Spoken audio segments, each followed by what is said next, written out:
Hello, hello, hello. Welcome to Royal Sussex Live. Welcome, one and all. Let me see who's here. 1 second. Oh, I know what I need to do. Okay. And that. All right, very good.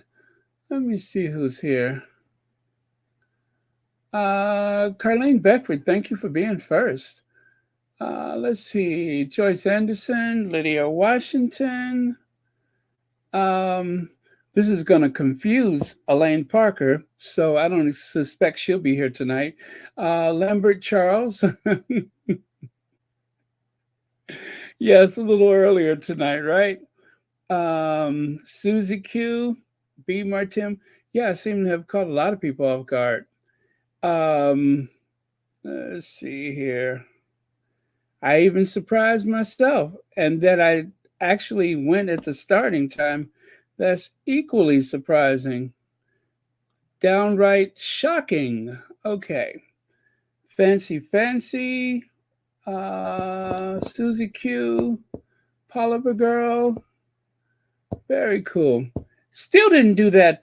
What do you call it? I didn't do the get well card for Church Nelly. But yeah, I think I dropped 3 videos yesterday. Or was it 2 videos and a live? So yeah, I kind of exhausted myself. But when I feel that little creativity kick in, I have to go with it. Even if it means missing out on sleep or whatever, you just have to go with it. Um, all right. So, hey, Rohini, Carolyn Sowers. All right. So that's ready. There we go. Put that up. Get me out of there. Let's see if we can finish in an hour. Wouldn't that be a novelty, right? Okay. I'm going to get cracking then. This is almost the end. It is like Black History Month in the UK. I hope we've learned a lot about British history, where, of course, the contribution of Africans, whether it's from the Cape all the way to the Caribbean, the North and South America, places where the British Empire has existed and Black people were part of the empire, and well, now the Commonwealth. Kind of confusing. You're not sure what to, count when and where. But the point is, the Western culture um, wouldn't exist as we know it if it wasn't for the contribution of the people of African descent. It just wouldn't be the same. It's like, take for instance, music. What would music be if it wasn't for Black people, huh?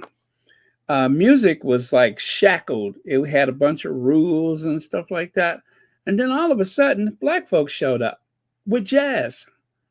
And now people can be more expressive. They can be more soulful. Yeah, there you go. Uh, uh, that kind of thing. So it's a very proud history of art and science, agriculture, you name it. All right. So, and also, let us not forget the Afro Annie. As you know, Afro Annie has subversively, quietly, and discreetly celebrated Black History Month, not to draw too much attention to the fro, but she has been known to walk the streets of the United Kingdom with a pick in her hand and a pack of Newports in her shirt pocket. Not unusual. Not unusual.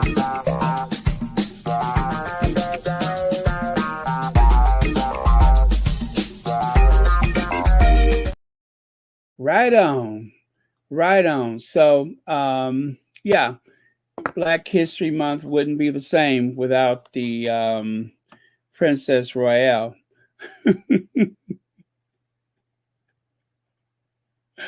So, yeah, we have yet to see the way she brings in, or should I say, how she closes out Black History Month, but there's still a day. Now, you get back here with that. We decided what you say and what you think. This seems to be an illustration that one of the, or should I say, it is an illustration that one of the squatties shared on the social media. You can see there, British media. You can see this overstuffed, overbearing little creature. And of course, when it comes to the other royals, you just keep that tucked under your arm. You don't really share that with people. But as you know, the Duchess of Sussex has a story of her own, and she has her own agency, she has her own voice. And so our Princess Meghan is having none of it. So, a lot going on here. I don't know if that was the original intent of the. Is this like something someone added? Was it already an existing thing? Or did someone just illustrate this, you know, purposely for that? I don't know. Um, I'm going to say that this is probably, yeah, I don't know. I don't know where the origins of this comes from. But anyway, I know I like it. Let me see if I can find it really fast. I didn't think to do that before, but let me do a search on this image and see what the origins are. I'm always curious to learn something. Huh. Well, I did. Let me see there. Huh. Yeah, I think someone just like took some software and just threw it together themselves. Oh, I see how that's done. It's almost like, remember the little kits they used to sell where you can like take those little plastic things, little sheets of plastic, and dress up something on that like wax covered board or whatever. Well, they have something like that on the internet where you can just take like the legs, the arms, the hair, the this and that, and throw it together. So that's how that's made. But the other little creature there with the thing under it, with the book tucked under his arm, I don't know. Looks like they kind of joined two different things together. Ah, yes, this is clever. Whoever did this. Let me see. Don't confuse me with the facts. So that's another little characterization from a different source. And they just kind of married the two together. All right. All right. I see how they did that. I may have to do that myself one day. Very cool. That's why the cartoons are in different styles. Aha. Very clever. Whoever did that knows a little something about illustrating, or at least using some of the tools on the internet. Very clever. Huh. I'm going to have to try to do that myself one day. Oh, I didn't mean to click on that. Sorry about that. Yeah, I didn't mean to do that. Huh. Anyway, I like the results. I like the results. It says a lot. Hey, Anastasia, thanks for being here. Thanks for hunting down that troll yesterday. Yeah. Let me see. Huh. Okay. All right. Well, hello to everyone that just joined us. Okay, so Byline Times, keep spreading the hashtag buy real newspaper. Well, I'm sorry, buy real papers. Together, we can kickstart the effort to implement truth and independence into journalism. That's what readers deserve. Let's do this together. Yes, let's do this together. So there's still a lot of excitement about the printed edition of Byline Times, and I wish I could just have a issue of my own. I'm gonna have to try to hunt down one, but it would be a nice keepsake to have like the first print edition. But even if I never get one, I do have the online version, And I almost forgot. I need to do a subscription for that. Yeah, I should do a subscription so I can help support. I did buy the one PDF version, but I think I should do a subscription, and that will be even more helpful. I believe Anita of my Duke and I think I heard her say that she got a subscription. So, yeah, why not? So, if you can grab yourself a subscription of the Byline Times, please do. Otherwise, just try to get that issue that comes out every week or every month or however often they show up on the newsstands. Okay, let me continue then. So there you go. Here is a collage of those Byline Times that I snatched off the interweb. People have been proudly posting, not proudly, but proudly posting images of their Byline Times. How fun is it if you happen to see your own issue that you photographed up here? But yeah, so people have been sharing it, having it with their breakfast, or as you can see, there's some wine. They were like reading it with the dinner. But either way, thank you so much for supporting that independent publication. And so far, I don't think they depend on any advertisers. They're doing their own thing. That's why the subscriptions are so important. And take a look here, more wine and the Byline Times. Yeah, and as you can see over there, someone has the James O'Brien, How They Broke Britain. And I don't think that's Newsweek, it's some other week. But anyway, and let's see, more coffee and more wine, more Byline Times. Now, see, that should be the ad. More coffee, more wine, more Byline Times. I think I just created an ad campaign for them. More coffee, more wine, more Byline Times. I didn't say it was a great campaign, but it is my ad campaign for Byline Times. So pretty cool. And here you can see some glutton went out and bought several. I just noticed this too. You have the smaller, like almost magazine type, and then you have the, I guess, what they would call in the old days a broadsheet.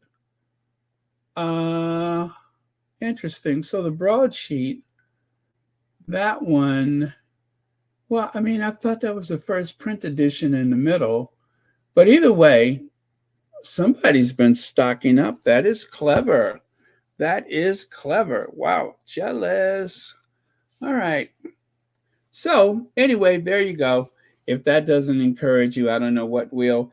I'm enjoying seeing sources like the Daily Beast, among others, that the New York Post that have picked up on this story, and they promise that there is more to come. So I could only imagine that they are really going to tighten the screws on Willie Leaks. As a matter of fact, where is Willie Leaks? I have not seen Willie Leaks for days. Does anybody need to check on him? Is he somewhere incandescent with rage? Haven't heard or seen Willie Leaks or what is it? Catherine the Great or Catherine the Great. Not sure what that means. Well, anyway, if anybody hears from them, let me know. Because, after about a month, I will start to worry. And the reason why I say a month is because it's not unusual not to see or hear from them for days at a time. I don't know. Was it something somebody said? Oh, yeah. Okay. That's slides from the other day. Yeah, I don't need that. I don't need that. Welcome, Lori, nurse, wife, mother. Thank you for being here. Let me continue. So, and there you go. Megan is sipping her tea up there. And of course, Jason Knopf, Christian Jones, And of course, Simon Case. Simon Case. I found out why they call him the Fly, if indeed he is the Fly. But I found out why they call him, well, we know he is, because he doesn't mind getting into a pile of it. He doesn't, I mean, they say he's a glutton for it, which is probably explains why he has been MIA for a while. They said he's on a sick leave, medical leave, or for whatever reason he's not able to work. But well, anyway, let's get a little background, shall we? Let's get a little background. I think I know which one I want to do also. Give me 1 second here. I think that would be interesting. Just that one. Just that one. Let me see here. Huh. Okay. I choose the nope, not that one. Nope, not that one. This one. Okay, okay, okay. Just in case, if for any reason that you did not see it, we'll just do just a few minutes of it, I think. Just a few minutes. Yeah, not the long intro either. Don't need the long intro. American couple next to me gasped, alongside Marcus Rashford, Riz Ahmed, Grayson Perry, Baroness Doreen Lawrence, Stormzy with his mum, my personal favorite, Ed Sheeran, Andy Murray, Maureen Lipman, and many others in its A History Makers display. One particular painting had caught their eye. Now that is a portrait, they observed, to the canvas as much as to each other, before taking several phone snaps of the life-size depiction of Prince William and Kate, wearing luscious greens and ironic smiles. Of the Brits depicted in that collection, the Prince and Princess of Wales, or King Charles, who was also nearby for that matter, weren't the ones I personally felt expressed something about my identification with Britain. But, as the reaction of my anecdotal outsiders shows, our royalty retains the power of its charisma. Whether those of us who live here are indifferent to them or not, seemingly the majority of us are, bar those from the older and younger generations who are broadly in favor or broadly against, our monarchy sets the tone. Hierarchy, class, tradition, blood, inequality, deference, continuity, exceptionalism, symbolism, duty. Guardian journalist Polly Toynbee captured it well during a panel on democracy we spoke on at the recent Labour Party conference. When asked why she believes the monarchy's abolition is so key to moving the country forward, Polly replied that its importance lies in how it captures our minds and imaginations. It says something to us about the sort of country we are and our places in it. In a rapidly changing 21st century, how can monarchy and modernity go together? For the British royal family, this has rested on a continual quest to stay relevant, drawing in the tourists, local engagements, balcony appearances, the pomp of state banquets, public campaigns. The problem is its reliance on Britain's established press, specifically the tabloids, to portray this image. They have no guarantee of being able to favorably portray this image because, alongside the photo ops and puff pieces, the press requires drama too. Individuals through which moral judgments or approbation can be channeled to feed our more base instinct. I don't even know what approbation means, but that is how it started. Before they released a volley of those, what is it, like three? Yeah, it was like three different articles in that first print edition. And since then, it it has actually been like a how do I put it? It has been like spreading like wildfire. ITV, if you recall, Tom Bradby, he had his piece. Now, someone in the comments said they tried to go back and find that and they could not. Well, there's no putting that genie back in the bottle. So I am going to wait patiently for the very next edition. Take a look right here. It is still happening. People are still, or somebody is still posting in Buckleberry. OnlyFans, Instagram, Molly Brash model, cost of living crisis, 50% off. Um, they decided that they are going to look for volunteers. Check this out. Villagers are seeking volunteers to boost security and help net possible pests targeting the Princess of Wales' parents. More helpers are wanted to take part in neighborhood watch scheme. Several positions are up for grabs in the Berkshire village of Buckleberry. Gosh, that's a mouthful. Berkshire village of Buckleberry. Say that 3 times fast. You ready? Let's do that 3 times fast together. 1, 2, 3. Berkshire village of Buckleberry. Berkshire village of Buckleberry. Anyway, the Berkshire village of Buckleberry, home of Kate's parents, Carol and Michael Middleton. By the way, you did notice that, didn't you? Carol and Mike and Carol, the Brady Bunch. Yeah, that's the parents on the Brady Bunch, Mike and Carol Brady. So anyway, Carol and Michael Middleton and his sister Pippa's farm. You mean to tell me Pippa has a farm there?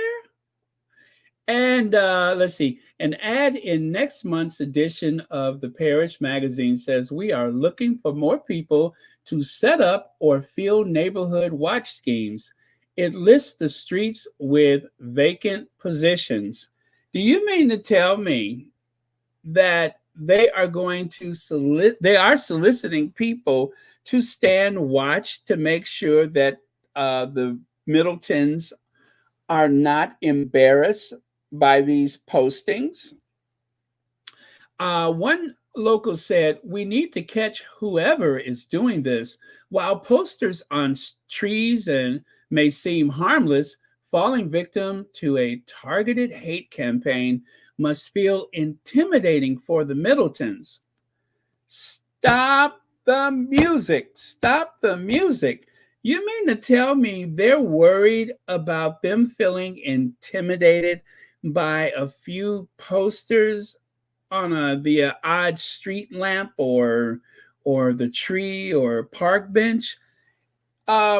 If this is intimidating for them, what must it have felt like for the Sussexes to have the weight of the entirety of the British tabloid media, the bots on the social media, as well as all of those derangers and weirdos posting things? What about the content creators that has made TikTok videos, YouTube videos, Instagram, Facebook? They're all over the place going after the Sussexes.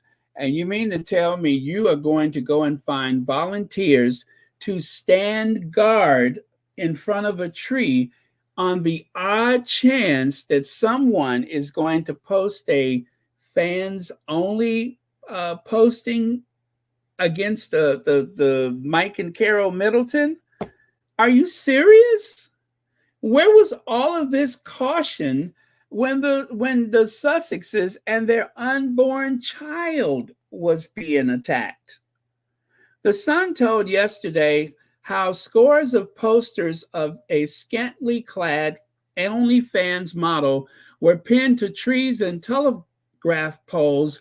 The Middletons have faced a malicious campaign since their party pieces business went under this summer with a what is that, 2.6 million pounds in debt.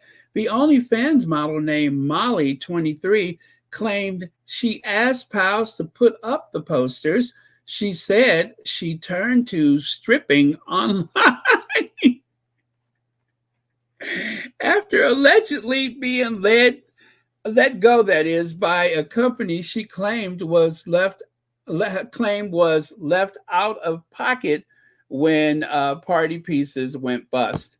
Well, listen, if it's good for the goose, it's good for the gander. Isn't that what they say? If that's how she has to recoup her losses, if that's how she has to, make rent every month, I don't see why some of the Middletons don't respond in kind. I mean, ask Uncle Gary. I'm sure he knows someone that can help them. If you want some volunteers, don't have them volunteer to watch the polls. Have them volunteer to dance on them. And that way you can raise the funding necessary to pay off the debt. Got to come up with the money somehow. So I told people that those Middletons are some of the tackiest people that has ever existed. They are tacky, tacky, tacky. They are the poster family for tacky, and this just goes to show it.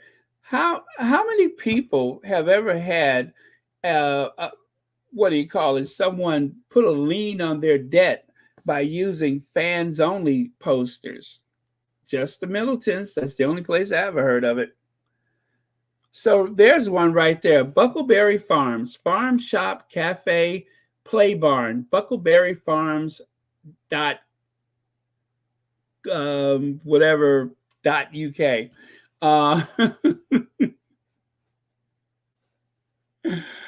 Oh,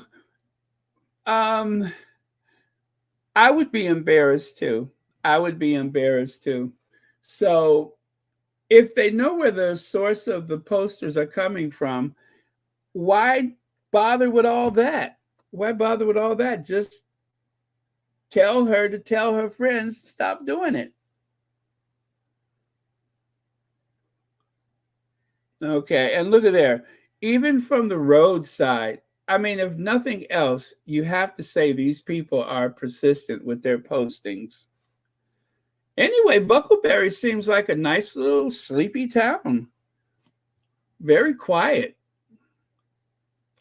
Let's see why this OnlyFans model blames Middleton family for her new career. The model claims that she was laid off by a company that was owed money by the Middletons' now defunct party supply company. Uh-huh.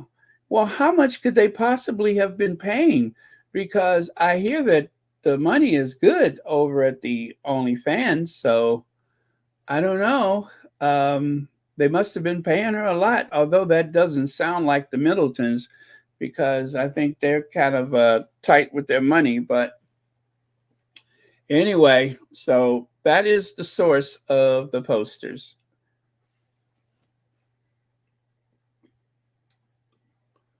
And right there, that is the source of the debt, Ma Middleton.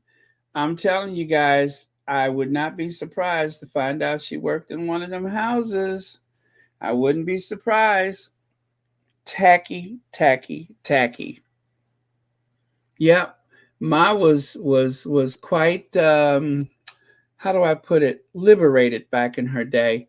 It's hard to believe that someone like that, their daughter, is now the future queen consort, and the mother of a future king. It's just I hope nobody saves these images on their hard drive and then reintroduce them in the future upon Coronation Day. Let me see. B. Martim says, "Wait, party pieces contracts pays that much. She has to strip." B. Martim, I can't seem to put that together in my head that she was making that much money that she has turned to another type of career to make ends meet. But thank you so much for your super chat. Yeah, I can't believe it. I mean, it's just shocking. They really should be embarrassed. I mean, isn't William a billionaire now? And this is like something that I was thinking about. Now, I don't have any proof, but I'm going to allege that maybe those posters are not really meant for the Middletons. Maybe the embarrassment is supposed to trigger a response from William. You know what I mean? So they're playing the victims, allegedly, so that William will feel triggered to help them pay off their debts. Now, I don't have proof of that. I'm just saying, hypothetically speaking, that if you wanted to get some debts paid off, right? Or if you want one of those bigger royal households, like Frogmore House, not the cottage, but the house, maybe one of the ways to trigger that change of venue is to have someone go around and post those posters, allegedly, so that you can shame and embarrass your son-in-law into taking all of these debts and paying them off, and maybe even put us in one of those royal households. But that's a little bit far-fetched. I'm not going to bet the farm on that one, but um, there is something else at play. Now, I just would like to remind people, this has nothing to do with anything of present, but Queen Elizabeth tells Kate Middleton to wear longer skirts. I just came across a couple of things when I was, working today. And I just recalled how many times Kate embarrassed the Queen with those short skirts. You know what I mean? They have made it an art to blame Harry and Meghan for the passing of a 96-year-old woman and a 99-year-old man because they decided, with plenty notification, that they were unhappy and ready to leave the royal household as senior working royals, and now they're doing their universal service someplace else. But the Queen has not had an easy time of it for, going back at least 12 years or longer. I mean, this is Catherine the Great. This is the Kate that they're always elevating up on a pedestal. When she sat down, her skirt went up. And the Queen, this is by the way, I believe this is one of the reasons why the Queen did not do a lot of, official calls with Kate. This had to have been very, very upsetting for the Queen. It shows a complete lack of respect and a lack of modesty and a lack of I guess common sense. You are the future queen consort, and yet you're walking around like some type of air hostess for some airline in some dodgy country instead of a princess of the realm. When I saw these, I'm like, wow, did that really happen? And yes, it did.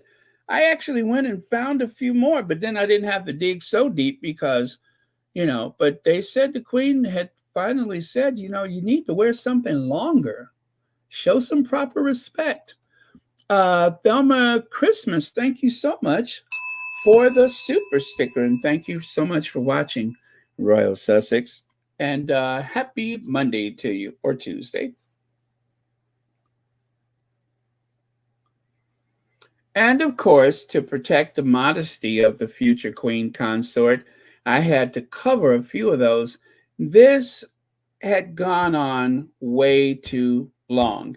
And as I said, you have to know that this was deliberate. Surely someone would have taken Catherine the Great to the side and listen here, gal, you need to wear something more modest. But she got away with this for ages. Even on a trip to Australia in the red, she got away with this for a long time. And there was, a lot of murmuring in the press and such, but it had to be the queen was not enthusiastic about Kate, just so you know that. I mean, it's evident, um but like I say, the apple doesn't fall too far from the tree. My Middleton raised the future queen of the United Kingdom. Now take a look here. Take a look at the difference. You can see the queen being polite, being very polite, and yet not so engaging.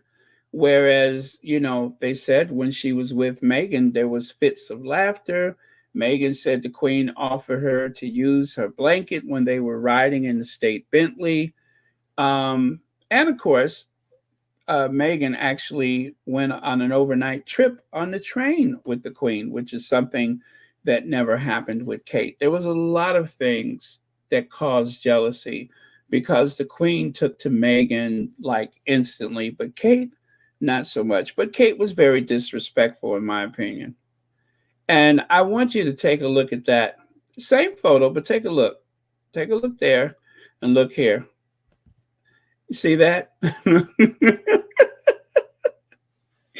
It's amazing. It's amazing when you go back and you take another look at some of these things. It's amazing what you can find. I wonder, I just wonder what the people back there were thinking or saying or feeling in that moment when Kate yet again comes out in something totally embarrassing and disrespectful to the Queen. Totally disrespectful. And the Queen, of course, trying to be ever so polite, but um let's see. Oh, Rose, I just saw my name there. Would someone help me? Oh, how thoughtful. How did you remember my birthday on the 3rd of November? Uh,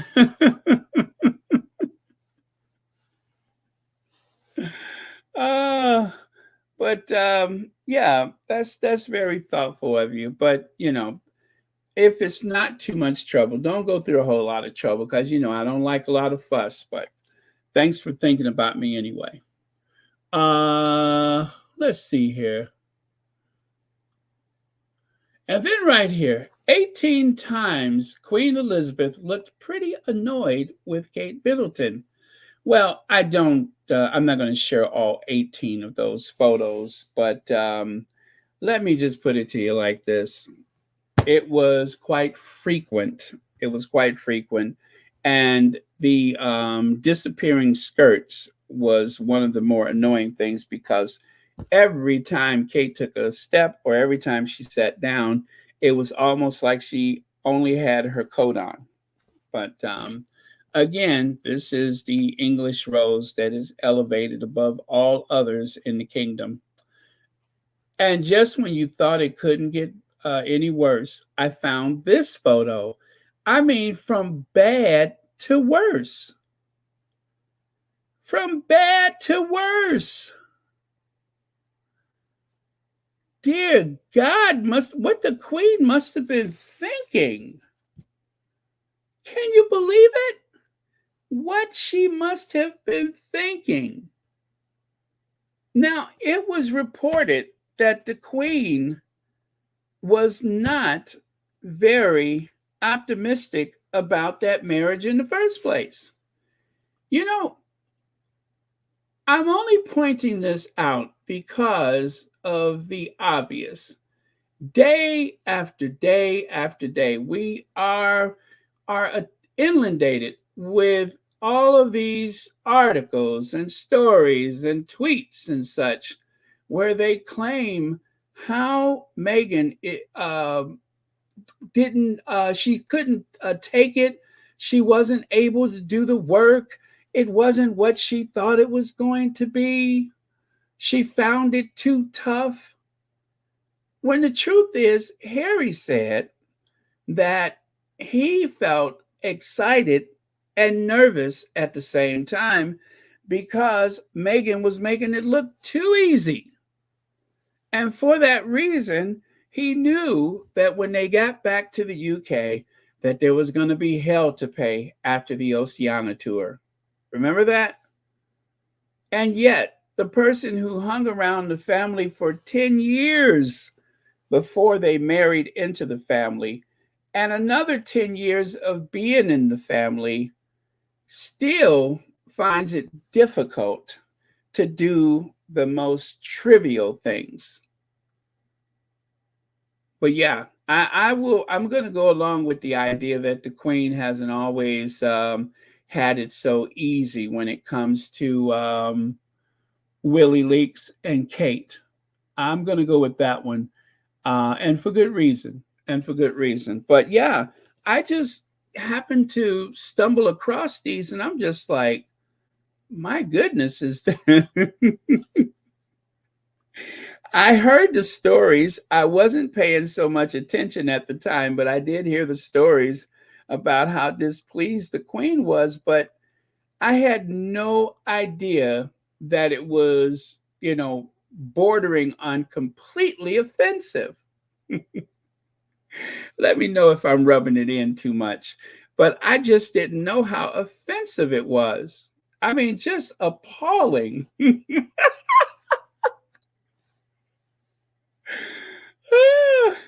I am having too much fun. But seriously, this is just reprehensible behavior. And I don't even know what that means. And I know that that's what's happening here is that is reprehensible. It's repugnant, as Samuel L. Jackson would say. And this is who William brought home to dinner to meet the Queen. All of that worrying and fussing and stuff that Harry was doing, trying to make sure that Meghan got the curtsy and everything right. And this is what came before her. I don't know how you could ever get it wrong. Could you imagine that? This looks like a scene from some like some kind of sketchy comedy, not a royal tour, a visit. Look at how have you all ever seen this before? I'm just like, no. I, it, oh well. I'm just saying, I'm just sharing with you what I've just stumbled across. This is the old Kate. Now, to be fair to her, the hemlines have dropped a bit. So she's not as she used to be. The hemlines have dropped. But as you can see right here, now this is just goes to show you how the media, how they rewrite history. This is how Queen Elizabeth and Kate Middleton avoid wardrobe malfunctions in skirts and dresses. I said, what? Now, the Queen has never had this happen to her. I'm talking about QE2, not the Consort.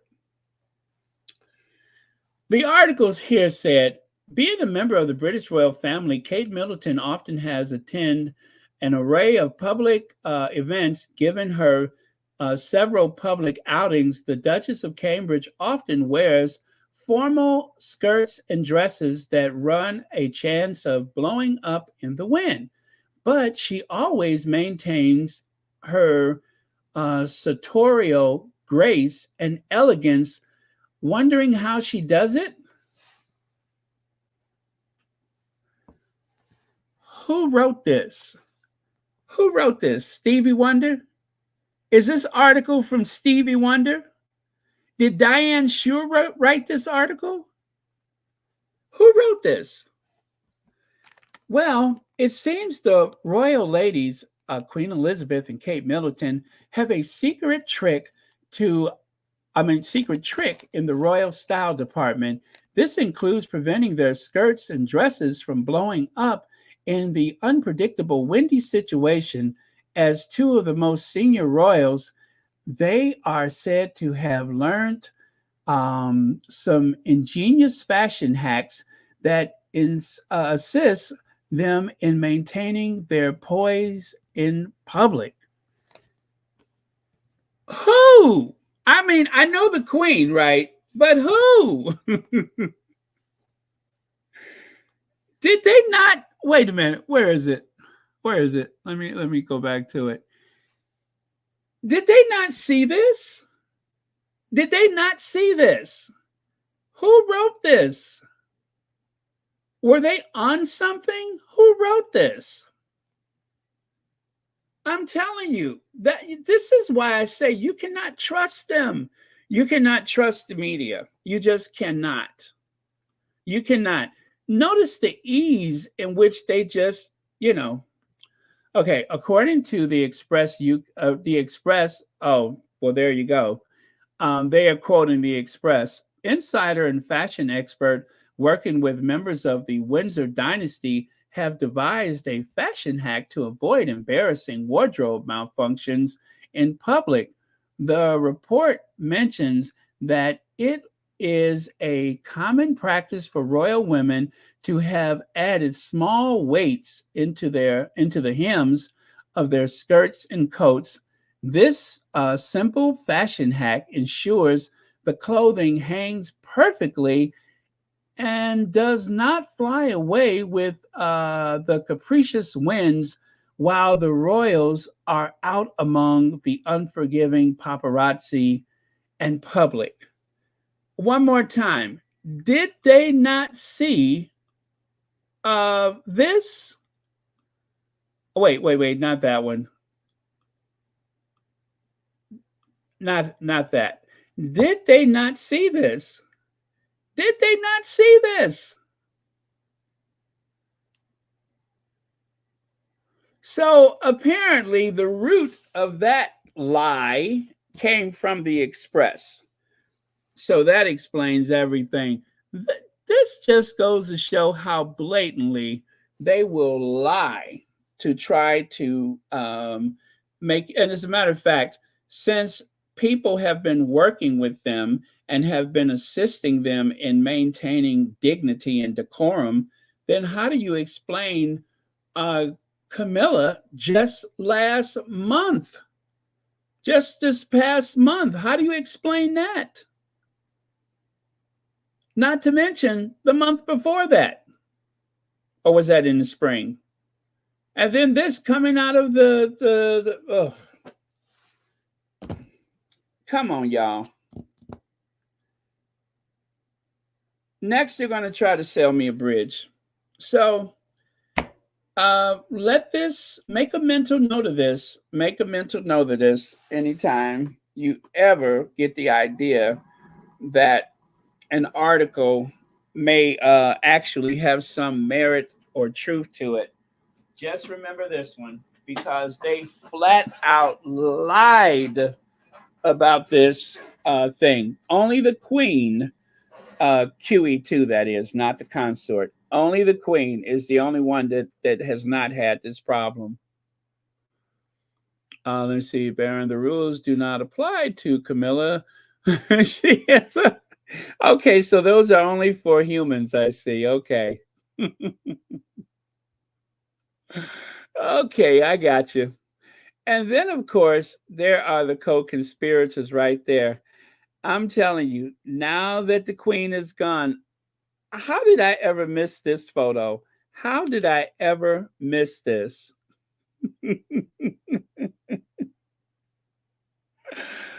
Oh, Lord only knows what that exchange was about. Lord only knows. But whatever it is, I'm here for it. I wonder if they are actually having conflict, the two of them. I'm just asking for a friend. Yes, not any bridge, the Brooklyn Bridge. It has to be the Brooklyn Bridge. So, the witches of Windsor, now they only have each other to war with until, until one of the, well, until they only have each other to war with. And take a look here. Take a look here. Since we're on the topic of the mean girl, I I didn't know. I didn't know, but like I said, I just kind of came across some receipts today. This was actually an article in the Sun. I can't believe Kate has gone and worn white slash cream on the day of another royal wedding. How about this one? I swear, if Kate, these tweets were actually in the article. If Kate was at my wedding and rocked up in white, she would get punted out quicker than you could, the F word, say royal wedding. And then over here, how dare Kate wear this cream dress? Why is Kate wearing white? You never wear white at a wedding unless you're the bride. And then, why is Kate wearing white? Send her home. Well, as you know, this was after the tweet, thing back and forth, along with everything else that led up to that point. I tell you, whatever happens with that family, especially the Middletons, whatever happened to them, I could care less. Their shame and humiliation, that is the oxygen that I breathe. That is a very, very mean individual right there. And anybody who has been trying to look the other way or trying to come up with excuses, well, it's not white. It's white. And even if it wasn't white, it's too close to being white. I have another article from the Daily Mail that says Kate wears that white dress on 4 or 5 different occasions. I believe there was another one. So 5 different occasions. She's worn that same white dress, and she just happens to wear it on Meghan's wedding day. Yes, and Camilla did the same thing at Diana's wedding, wore white. Yeah, they understand each other. They really do understand each other. You know, Harry still believes in the royal family, or in the monarchy. He believes in the monarchy. He doesn't pretend otherwise. He believes that there is something possible with that family, with the monarchy itself, that there is still the ability to do good work with that institution. Um, I go along with just about everything, Harry, except for that one. I think anything good about that institution went to Montecito. Anything good about that institution went to Montecito. What's left behind is just a bunch of two bid carny hustlers. There you go. Pardon my language. Is Kate wearing white at this wedding? Is that allowed in Britain? Huh. And then over here, it says Queen Elizabeth did not give her blessing to Kate Middleton and Prince William when they expressed their desire of getting married to each other. In fact, the monarch was quite skeptical and gave concerns about Kate joining the royal family. According to royal biographer Katie Nichols, they're quoting Katie Nichols, the Queen was unsure if Kate is fit to become the future Queen Consort of England, Privately, she, the Queen, had gave concern and believed that Kate needed to have a job and an identity in her own right before an engagement was announced. Nichols wrote in her book, The Making of a Royal Romance. The Queen, is one of the hardest working royals despite her age, and that a future of the royal family was with and the future with the royal family was a full-time job was unacceptable to her, Nichols added. Let me see. Other members of the royal family shared similar thoughts about Kate being inexperienced professionally.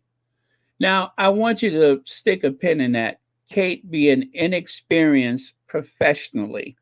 When you consider Meghan with her education in international relations, her education in acting, her education including doing a internship at the what do you call it, the Argentine embassy, the American embassy in Argentina, among other things. I mean,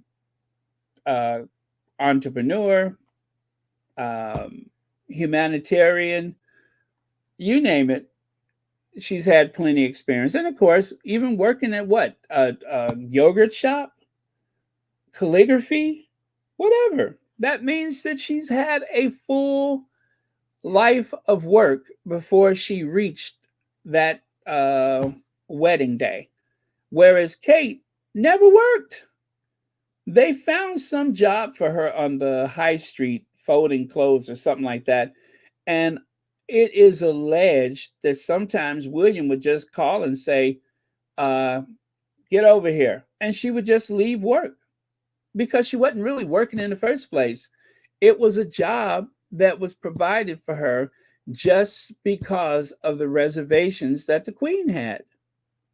Reservations, might I add, that were, very sound reservations when you consider the outcome of it. I mean, look at that. People are literally sitting back there laughing at her. They're literally sitting back there laughing at Kate the Magnificent. And don't think they stop laughing. Don't think they stop laughing. That right there, you would think that before you ended up in a situation like that, right? You would think that perhaps, just perhaps,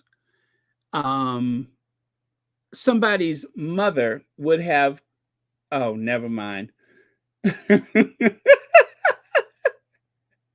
I was about to say, you would think that her mama would have spoke to her and said, listen here, gal, before you go and hang out with the Queen, make sure yeah, I'm wasting my time. I don't think that conversation would have been had, not with Ma Middleton.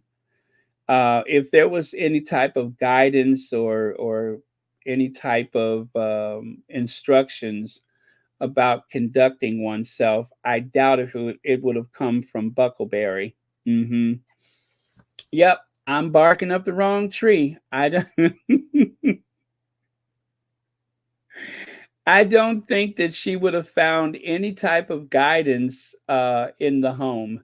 That would have had to have come from a courtier or someone else. But yeah, that's not a likely source for a instructions on how to conduct oneself.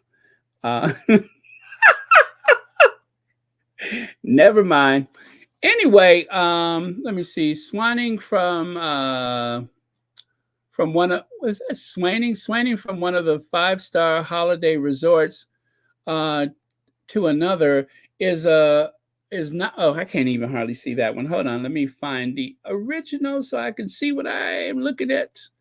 That is way too small. Hold on, I got it.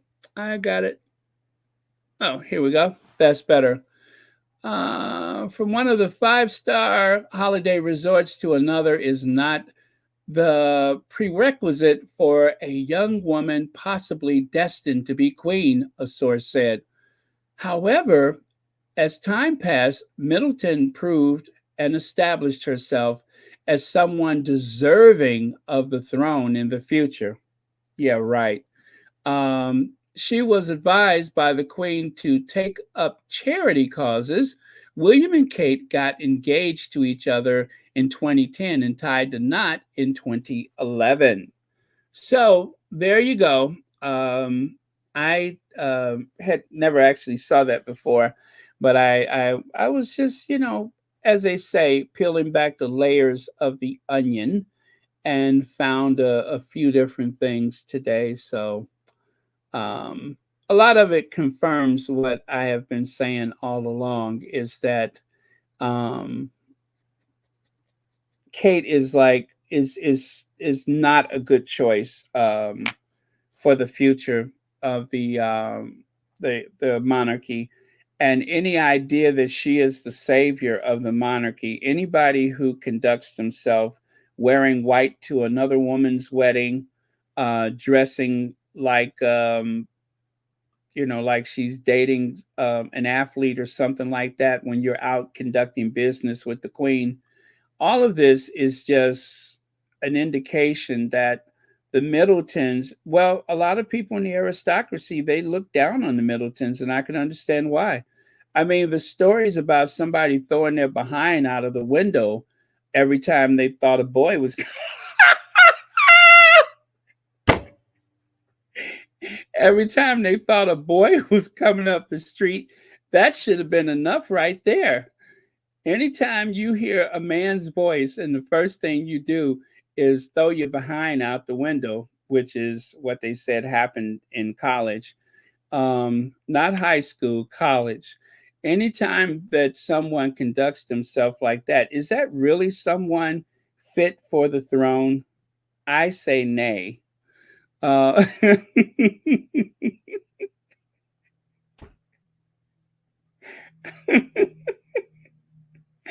I say nay. I mean, when was the last time you heard a man's voice and the first thing you did was open up the window and stick your behind out? I've never have, or have I? Let me get back to you on that one. I've done a lot of strange things in my life, so I have to get back with you on that one. But I'm just saying, generally, someone who is being pushed into the royal family, you don't really expect them to do things like that, but yet that happened. So.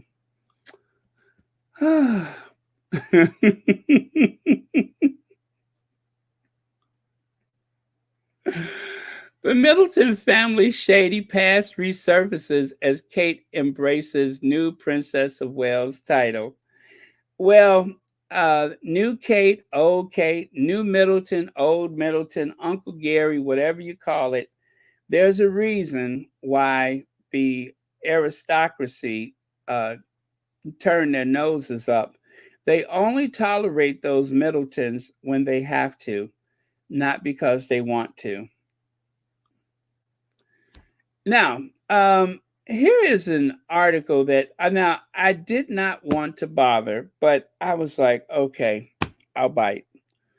So, if you take a look at these photos, can you imagine what is supposed to be going on here? Can you imagine? Okay, let me help you out. Another blow to Meghan claims she knew nothing about the royals.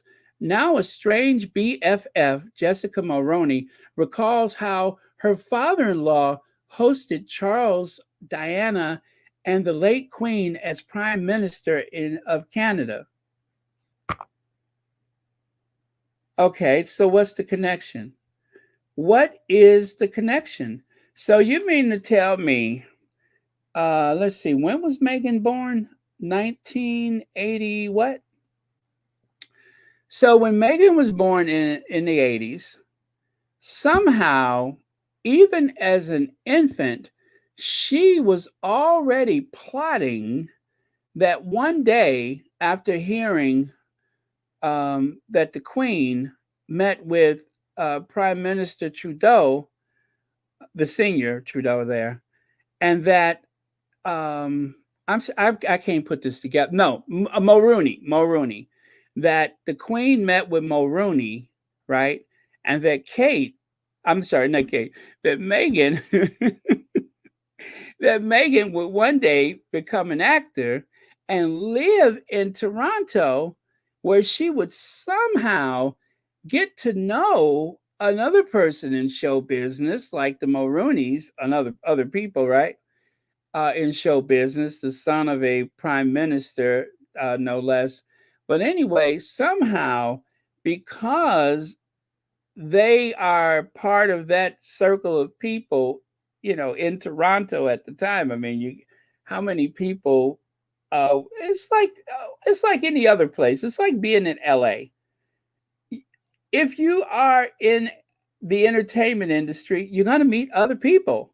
But they're trying to make it seem as though Meghan was fishing out details about Harry because the Queen had dinner with Prime Minister Mulroney back in 1987.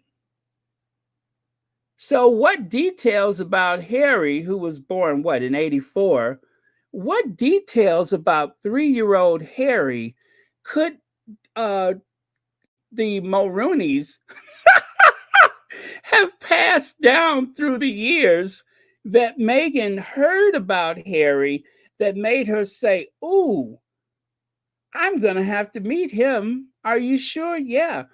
He was 3 years old when the Queen had dinner with the Prime Minister of Canada. Okay. I mean, what is this supposed to mean? What is this supposed to mean? How is this relevant? I know the Sussexes are not giving them anything to write about. So they are rehashing a rehash. There are no leaks in Montecito. So I'm just trying to figure out, how would this make sense? How would this make sense? So the Queen had dinner in 87, and Meghan became friends with Jessica, who just happened to be married to the Prime Minister's son, who has a morning show, or had a morning show in Canada.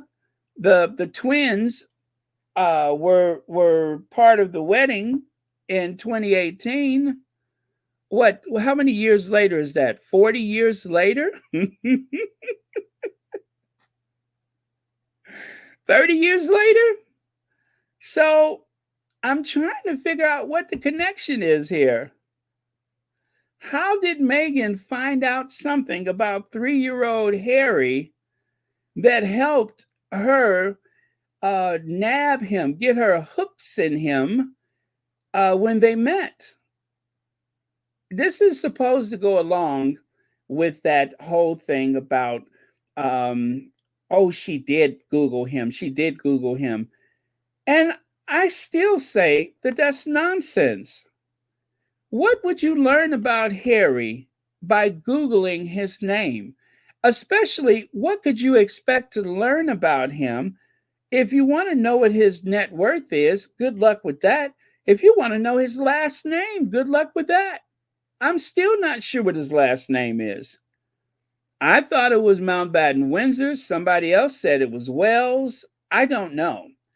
But I still don't know what Googling would do, especially for someone who lived in LA, lived in LA her entire childhood, who was on the set of a television show, who knew the actors face to face, and then would routinely see them misrepresented in the media. Why would somebody like that go to the Google to try to figure out how to learn about Harry? Someone who's been a public figure since he emerged on the steps of the Lindo Wing. That never made sense to me, ever.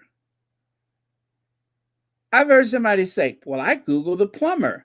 So you know what the plumber's business practices are like, but you don't know the plumber, right? Do you think all that stuff is just going to come up because you Google it? Now, you've already seen a preview of the next slide, right? So if Meghan was to get anything out of Google, would she have learned Harry has holes in his shoes, that he lives in some dilapidated servants' quarters? I think that that would have been pretty obvious, when she asked about him to whoever, set them up on a date or whatever. Whenever she found out, she found out. But I just don't know what information would have been helpful. The ceilings are low. He's shopping on the high street like anybody else. It just did not, it never made sense to me. But people who need to believe the worst believe that. People who need to believe that there's always some ulterior motive, they need to believe that Meghan was Googling and up all night researching and sharpening a number two pencil and coming up with graphs and spreadsheets and all that kind of stuff, trying to figure out everything she could about Harry. When Meghan said, "Is he nice?" You don't ask that question because you Googled somebody. You ask that question because the only thing you've ever known are headlines. And as uh, uh, um, an actress from Hollywood, I'm not going to say Hollywood actress, I'm going to say an actress from Hollywood, you already know there is the public persona and then there's the actual person. That's whether you're in Hollywood or you're in the army, whether you're in Hollywood or work in a factory, that's just the way it is. You have a public persona and then there's the actual person. You ask, is the person nice? Because, maybe you've seen a headline or two like anybody else has, right? Like anybody else. So this article is just a rehash of a rehash of a rehash. Another blow to Meghan's claim she knew nothing. That is such a relative term. That is so easily manipulated. She knew nothing. Know nothing about a person doesn't mean that you haven't seen a headline. It's just like the same type of thing, the wordplay that they use with, I thought they wanted their privacy. That is something that you say so that you could create doubt, so that you can sow seeds of doubt, so that you can make a person look as though they are hiding something or that they're trying to manipulate a situation. That is why language like that is introduced. But otherwise, it really has no bearing on how, when, what Meghan thought about Harry before they met. None of this makes any sense. This is just an opportunity to try to smear Meghan yet again, courtesy of the newspaper that she sued and won, right? Courtesy of that paper owned by the racially ambiguous Lord Nappyhead. Or and then too, I wonder if Harry used his connection with Justin Trudeau, whose father was also a prime minister, who also met the Queen, who also, you see what I mean? The 6 degrees of separation is at play, and it means absolutely nothing. You know how you learn about a person? A road trip. When you go on a road trip with them, that's how you learn about a person. You could think you know everything, and then when you're stuck in that car for 5 hours, not counting a stop at the truck stop or some rest area, that's how you get to know the person, not because of something that you Googled. Trifling. It is absolutely trifling.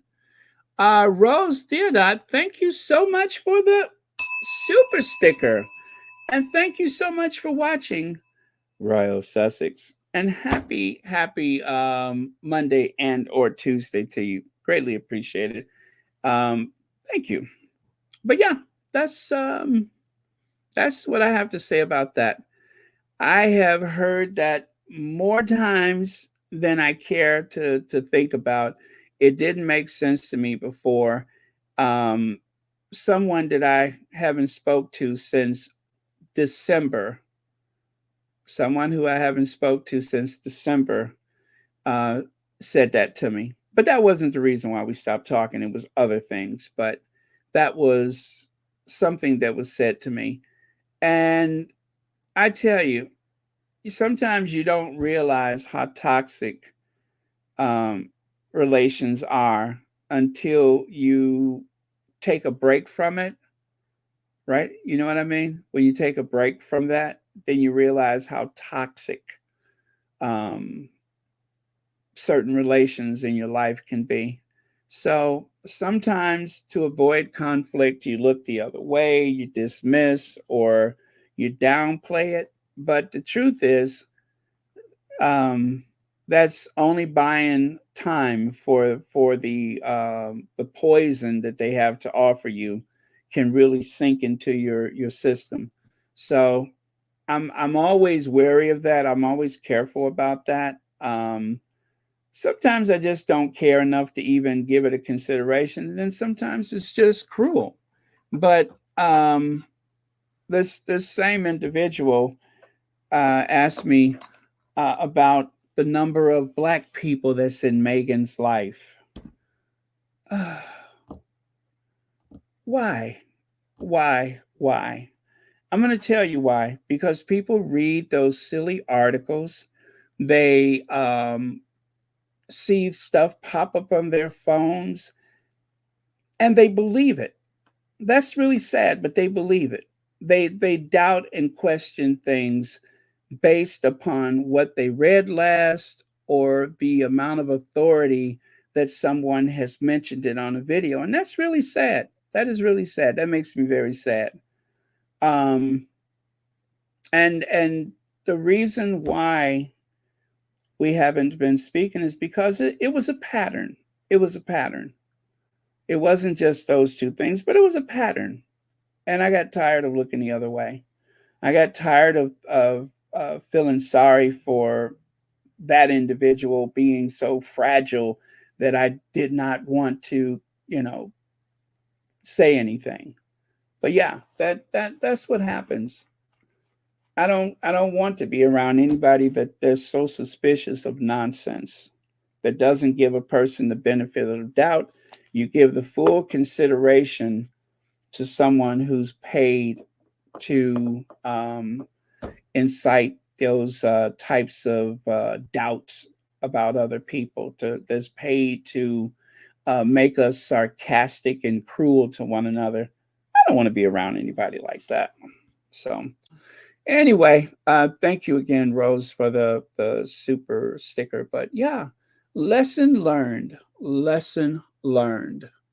Um, or maybe it was when Meghan met Justin Trudeau. And Meghan, part of her plot was she decided that it wasn't enough what the daughter in law of a former prime minister had to say about Harry. Why don't I go to why don't I go to a current prime minister whose father was also a prime minister that probably had a state dinner and visit with the queen? Why don't I ask them about Harry? Yeah.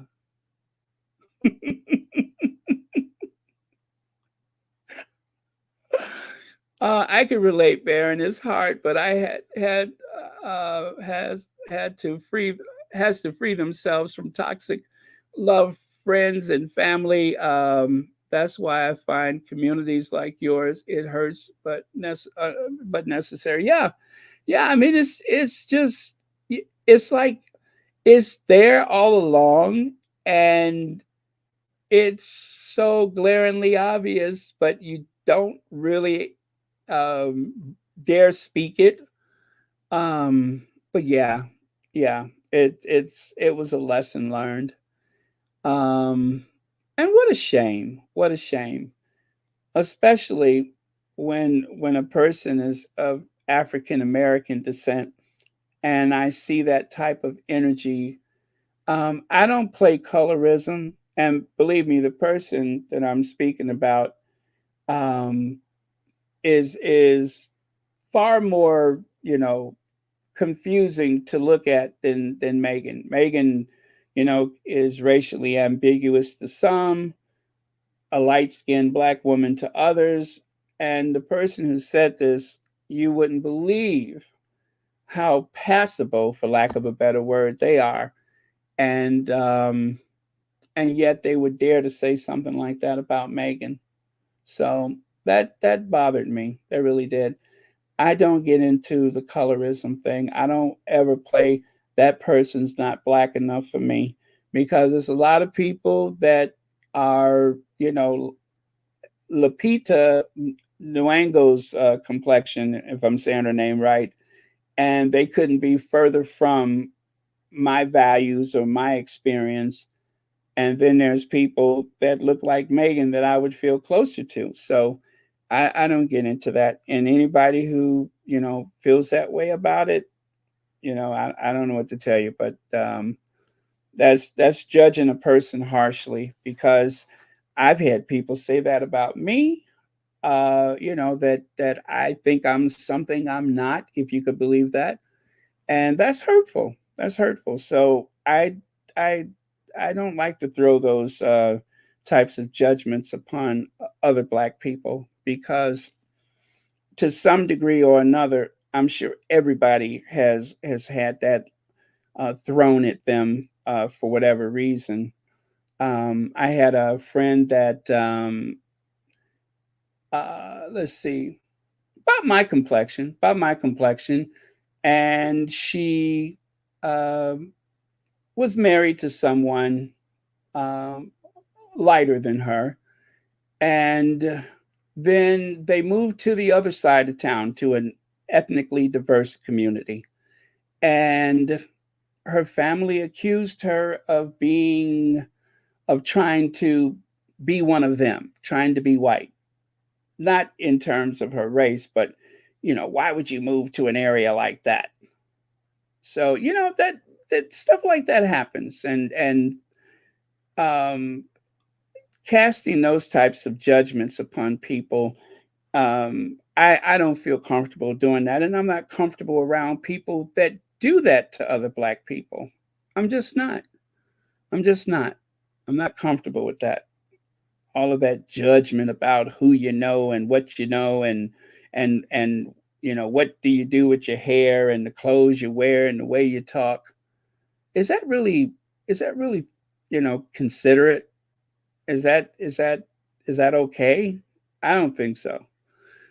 B. Martin says, "Amen, Baron. You're not going to bully our country person, and I'm saying, and not think we don't have anything to say." Amen. Thank you so much, B. Martin. Let me see. Canadian government has treaties with the Aboriginal people of Canada. Yeah. And just like the American treaties with our native Aboriginals, you know what they say, treaties are meant to be broken. And that that's something that colonizing governments do all the time. They break those treaties. But um, yeah, we're learning a lot about colonization. We are getting a lesson in colonization these days. I'm learning a lot of things that I've never learned before. Let's see. Dansby says Megan has a relationship with her mom's side of the family, but they are all like Doria, classy and respectful. Yes, yes, absolutely. Yeah, these are modern times, and I'm not going to look backwards. I'm looking forward, and I accept people on their merit until I know otherwise. I don't judge how anybody has been brought up, or You know, like, and you know, and if you remember when Megan said that she was very sheltered living in California, that she was not exposed to certain types of racism until she was much older, and worse when she married into the royal family. I believe her. I believe her only because I recall, and I've said this many times before, I recall going to California. We went to Disneyland and Disney World. I was a kid, and I had never seen interracial couples before. You know, a black man with a white woman, or vice versa. I had never seen that before.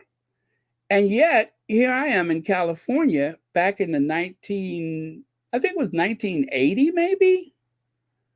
Well, either late 70s or 80. And that's all I saw. I mean, every place I looked, I was fascinated by that. And the fact that it wasn't a big deal, them running around with their biracial children, it wasn't a big deal. From my neck of the woods, that was a problem. But there, that was life. That just was what it was. So, you know, I wasn't used to that. I was used to you know, people making a big deal about it or yelling racial epitaphs. And if that was my experience as a kid, then who would I be to doubt Megan's experience as a kid? You know, it's a mixed blessing to not have been so conscious of something like that. I mean, eventually, you know, life is going to happen, but what a blessing to not have been as conscious about that. One of the things that I'm always fascinated with, I saw a documentary about a black girl that grew up in Nazi Germany. She saw Hitler with her own eyes. And the town that she grew up in, she never experienced racism, if you could believe that, until the war started. Before that, it wasn't really a thing. She never felt, you know, othered. And I was just like, how is that possible? And there were people that lived in Germany, black people that were in Germany during the Holocaust, during the war. Now, there were, you know, for black men, things were, you know, a lot tougher. But her sister's, I think it was her sister's boyfriend or her brother in law, had actually served in the German Navy. He was a cook on a submarine and survived the war. He was a cook on the submarine. I'm like, there was a black person on a German sub, on a German U boat? There was. So one person's experience can be vastly different from another person's experience. You might grow up in a rural community where it was never a big deal or it wasn't as big of a deal. And then you may grow up in a rural community where, you know, you're afraid for your life every day. So who are we to doubt Megan's experience? I'm not comfortable calling most people a liar, and I'm certainly not going to call Megan a liar because it's convenient for someone's narrative. It's convenient for someone who's always doubtful and always negative about anything and everything.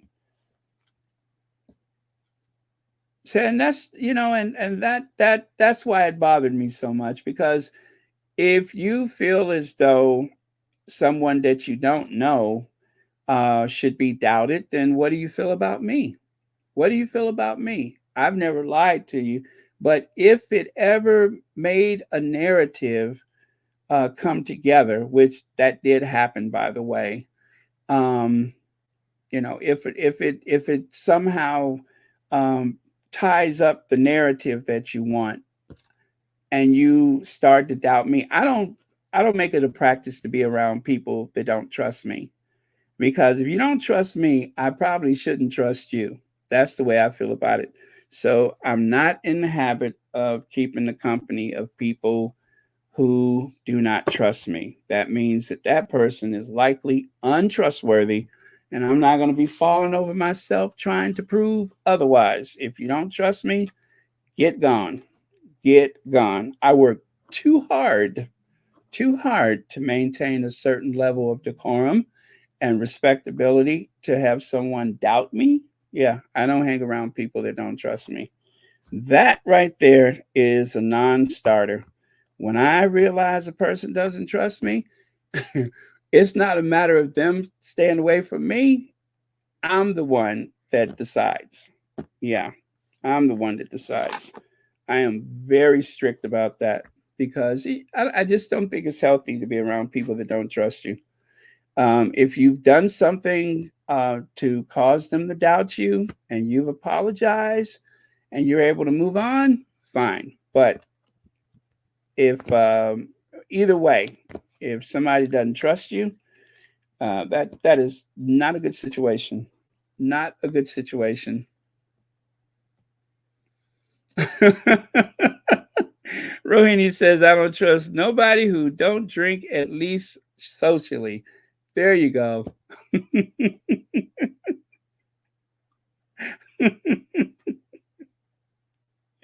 Thank you, Rohini. I'm sure you said what a lot of people are thinking. Uh, Interested observer, thanks for being here. All right, let's see here. So, state visit. You know what I said? I'm only going to be on here for an hour, and look at this. It's an hour and 33 minutes. Let me tie this thing up. All right, so state visit to Kenya. In Nairobi, Their Majesty's program will include a ceremonial welcome and state banquet at State House. And I think they used to call it Government House, a government house, meeting some of Kenya's young tech entrepreneurs and creatives. Well, you know what? Why wouldn't Charles and Camilla meet with people into technology? I mean, surely they can relate, right? I'm being sarcastic, by the way. Learning about the vital conservation works of the Kenyan Wildlife Service, His Majesty will visit UN's headquarters. Uh, in Mombasa, Their Majesty's program will include a visit to what is that? Monkwe Naval Base to highlight defense collaboration. The king will learn about the work of local communities to conserve marine habitats. And lastly, the queen will meet survivors of that right there in gender based violence. Well, isn't that something? Someone who, shall we say, is one of the reasons why the Princess Diana was driven away from the family and found herself in a tunnel in Paris. That person just so happens to want to go and talk to people who have, had troubles like that. Well, not like that, but, that have had to deal with abuse. How interesting. I mean, all it takes is nerves. All it takes is nerves.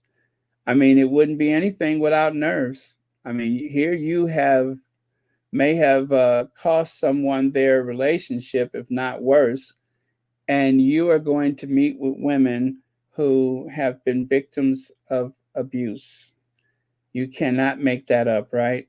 You cannot make that up. And it's not the first time. That was one of the charitable causes that she's been pursuing ever since she tried to reform um, her reputation.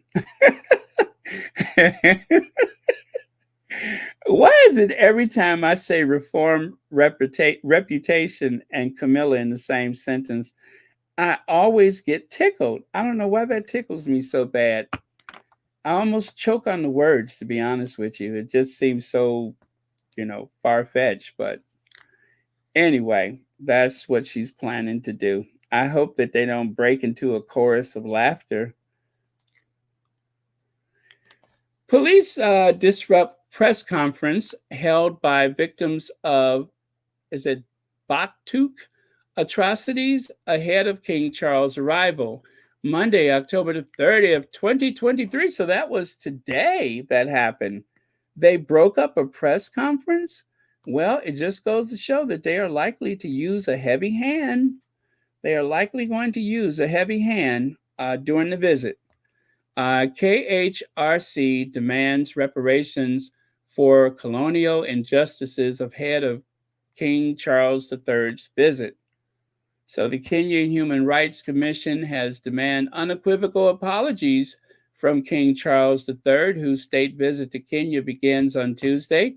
The KHRC urged the king to apologize for mass and systematic atrocities, historical land grabs, I think that is, and corporate related violation involving British government and British corporations. Press conference on Sunday, I bet. Got the watermark in the way. The period of emergency, 1952, Kenyans were subjected to atrocities beyond measure, according to the KHRC. Between 1895 and 1963, the colonial government expanded prime land and introduced policing, that is, culture that suppressed Africans and oversaw human rights violations, particularly during the 1952 emergency. Don't they mean uprising? Let's see. The adverse effect of colonization are still felt today, said the rights group. During the period of colonization, Africans were subjected to unimaginable levels of inhumane treatment, some killed and others repressed for speaking out against the colonists. The commission also accused British multinational corporations of influencing political system and thus economically disenfranchising Kenyans. This culture of corporate impunity is also evident in other spheres of Kenya. The commission said the rights group also brought up the British Army Training Unit, Kenya, that word again, and Agnes Wanjiru's murder, for which the family has yet to receive justice 11 years later. Wajaru was murdered by British soldiers and her body was dumped in a septic tank. Her killers have never been charged. King Charles III is facing calls to address the legacy of 8 decades of British colonial rule, as well as complaints that foreigners are still own large swathes of rich farmland, and that the United Kingdom failed to accept responsibility for the claims of British soldiers stationed in Kenya. The trip will be closely followed around the world because it is the king's first state visit to an African country and his first to a Commonwealth member since ascending to the throne last year. It comes at a time when the United Kingdom and the royal family are under pressure to re-examine colonial history and apologize for its role in the transatlantic slave trade, which includes counterterrorism cooperation and efforts to increase annual trade of more than 1.1 billion pounds or $1.3 billion.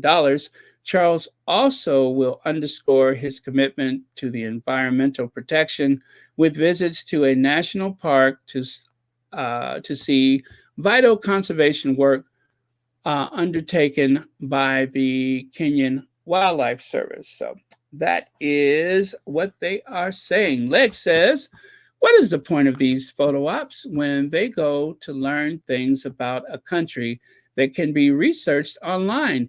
Is a vacay at the peeps' expense? Yes, it's a vacation at the people's expense. And that is true. They are going to learn about this and learn about that. And you said it right. at the first part. It is a photo op. That's all it is a photo op. Those photos play to the public at home. It is one of those things that will help bolster the image of the local politicians. It will help solidify Charles's rule as the Charles III, the king, and it makes them look busy. It makes them look busy. They will say that they are going uh, to maintain or enhance the interests of the United Kingdom, and that is going to promote business and trade and so on and so forth.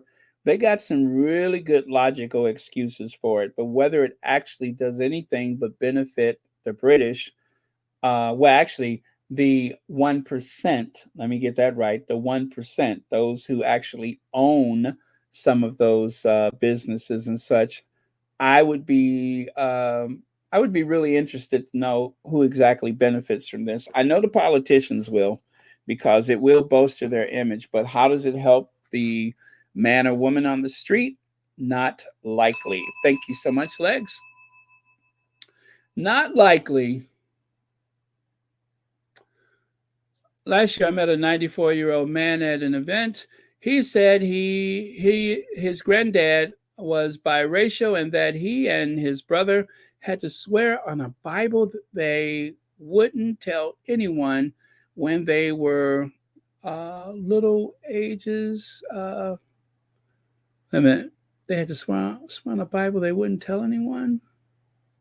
They were little ages 8 and 10. Uh, oh, that they were biracial. That's what you mean? That they wouldn't tell anybody that they were biracial?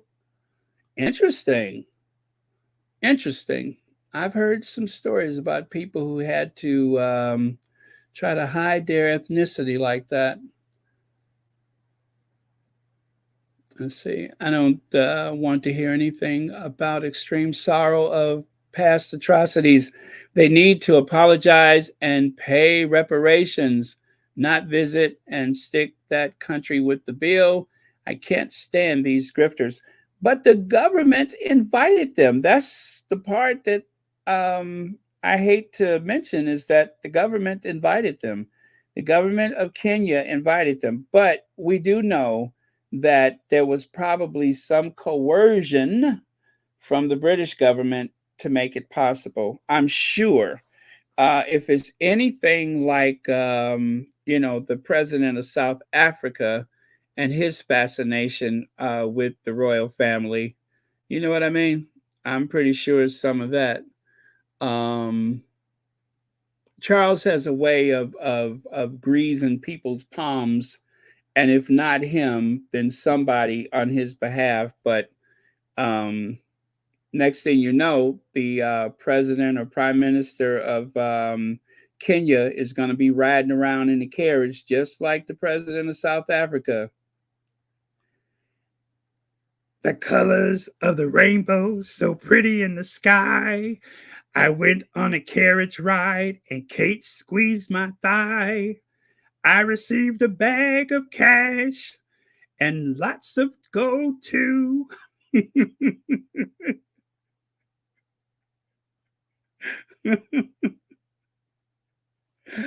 Oh, that's exactly what's gonna happen. I think that's what it is. I think that I think there is more than just images at stake. I think there's a financial incentive. And even though the government of oh yeah.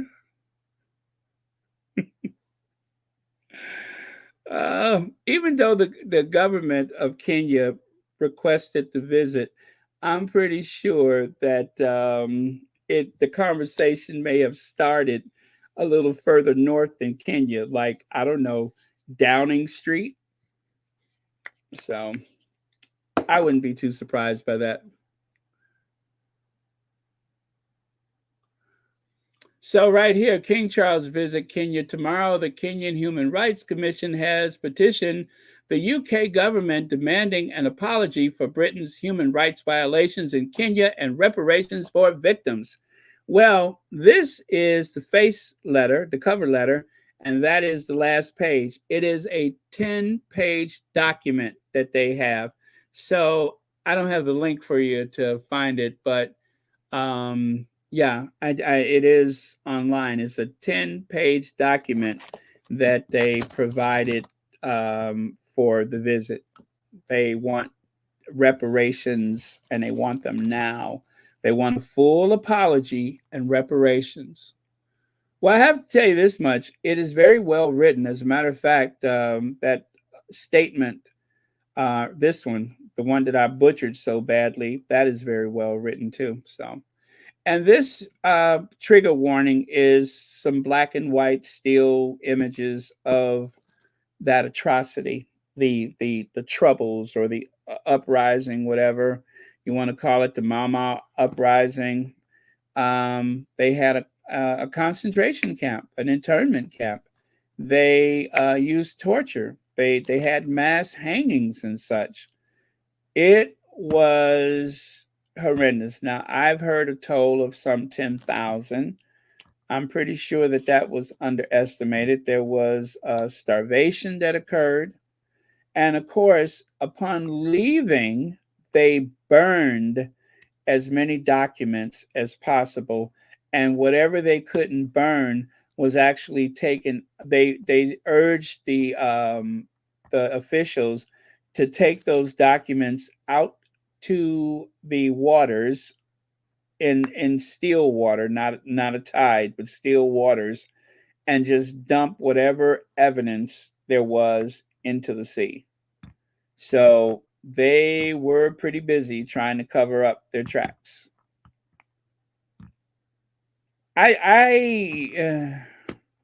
You know, as an African American, um, African Americans are the very fabric of the United States, the backbone, the soul of this country is black people. Whatever anybody says, I'm not talking about North America. I'm talking about the United States. I'm not going to include Native Americans with that because, for the most part, they were the victims of a genocide. But as for African Americans, we built this country. And so it's not as though, you know, we're natives to North America, and certainly not the Europeans are native to North America. And yet, I, you know, it's not like I could say, you know, well, go back to Europe without someone making the case that I need to go back to Africa, you know. So we just don't ever say that to each other. Well, actually, I take that back. There are plenty of white people that will tell black people generations back to go back to Africa, but they won't ever say that to a white person that you know, has, especially if they're Anglo, they would never say something like that. But anyway, that that is what Charles is walking into. This is what he's walking into. The day Elizabeth became queen in a treehouse in Kenya.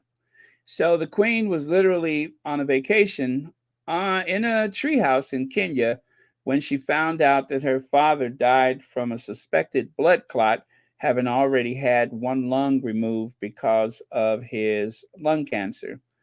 And well, anyway, she went there, a princess, and she came back a queen. And it was the steps of the governor's house where she gave a speech or whatever. So I suppose for the sake of nostalgia, Charles wants to go there because of his mother. But I think it's more or less to try to clout chase on the Queen's image. Because even though these atrocities happened while she was on the throne, um, she never had to really answer for it. But, you know, I don't think he's going to get off so lucky. That's the treehouse right there. And that is one of the Queen and Philip's return visits. I'm guessing maybe the 1970s. That is one of the return visits. There's a lot of conversation about why do the African governments put up with this nonsense. And truthfully, I'm not going to judge because I have no idea about what the relationships between government and the people and the royal family. I have no idea what that's about. But this is the lasting image of empire that most of us recall. And this became quite poignant during the whole thing with George Floyd. This was something that people could not stop thinking about. This is the way that the empire viewed the colonies. The colonizers viewed the colonies in this way, that they were there for church, they were there for king and country, and they were there to civilize the savages. That's the way they viewed the world, and that the rest of the world needed to be taught a thing or two. That they needed to learn the ways of England. So, um, yeah, it's hard to believe that there's even some black people that have been given those medals. I believe there are some, but wow, that's all I can say is wow, that this is actually a thing. That this is actually a thing. By the way, thank you for the Cash App CD. Greatly appreciated. Thank you for watching Royal Sussex. And of course, William. Depending on how things go, William will be waiting, I mean, I don't think anything terribly ironic is going to happen if you catch my drift. You know what I'm saying? I mean, it would be the height of all irony. Um, I don't think anything ironic is going to happen. They're not going to let that happen. But gosh, that would be one for the record books, wouldn't it? That would really be a coinky dink. I'm not wishing anything. I'm not saying anything. I'm just saying, wouldn't it be ironic? The Queen was there when, and now Charles is on his way there now. And so, what could possibly go wrong, right? Right. So, huge royalists, huge opportunists, David Beckham, very excited to meet King Charles at London Fashion Awards. The former England captain presented King Charles with a jar of honey made in his own beehive. That's not weird. David Beckham said he was very excited to meet King Charles III at a fashion award show held at 180 Studios.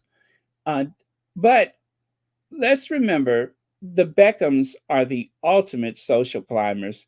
As a matter of fact, didn't they refer to their home as Beckingham Palace? Beckingham Palace. David Beckham finally in line for a knighthood after having his finances cleared following accusations of using a tax avoidance scheme in 2014. So he's been working hard trying to get that knighthood.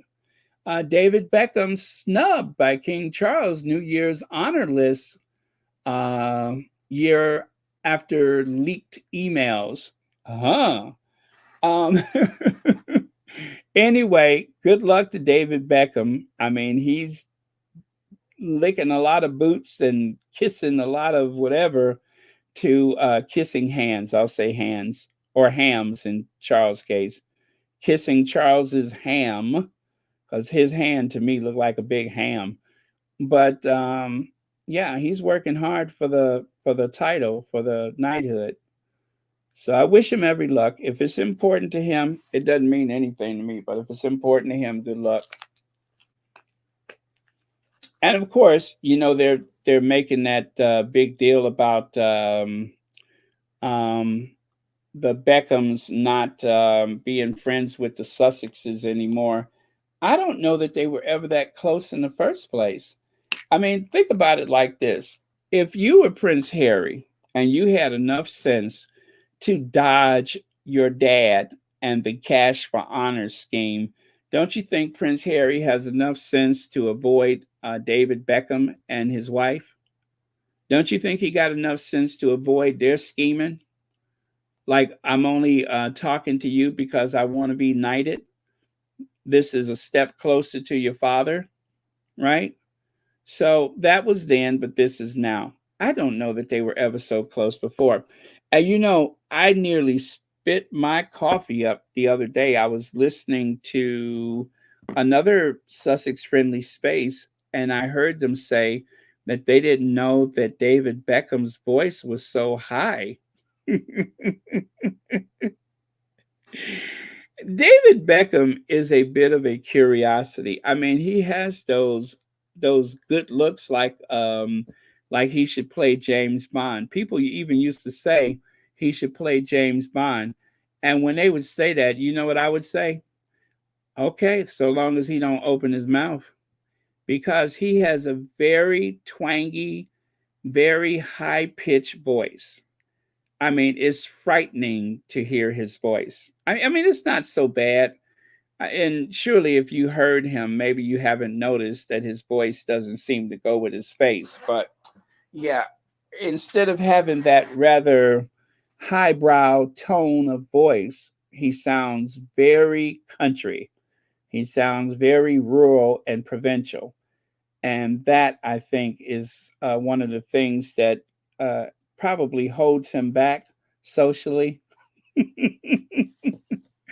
If it wasn't for money, I don't think most people would bother with him. And listen, y'all, I don't have it in for David Beckham. I don't have it in for his wife. A matter of fact, I rather like David Beckham.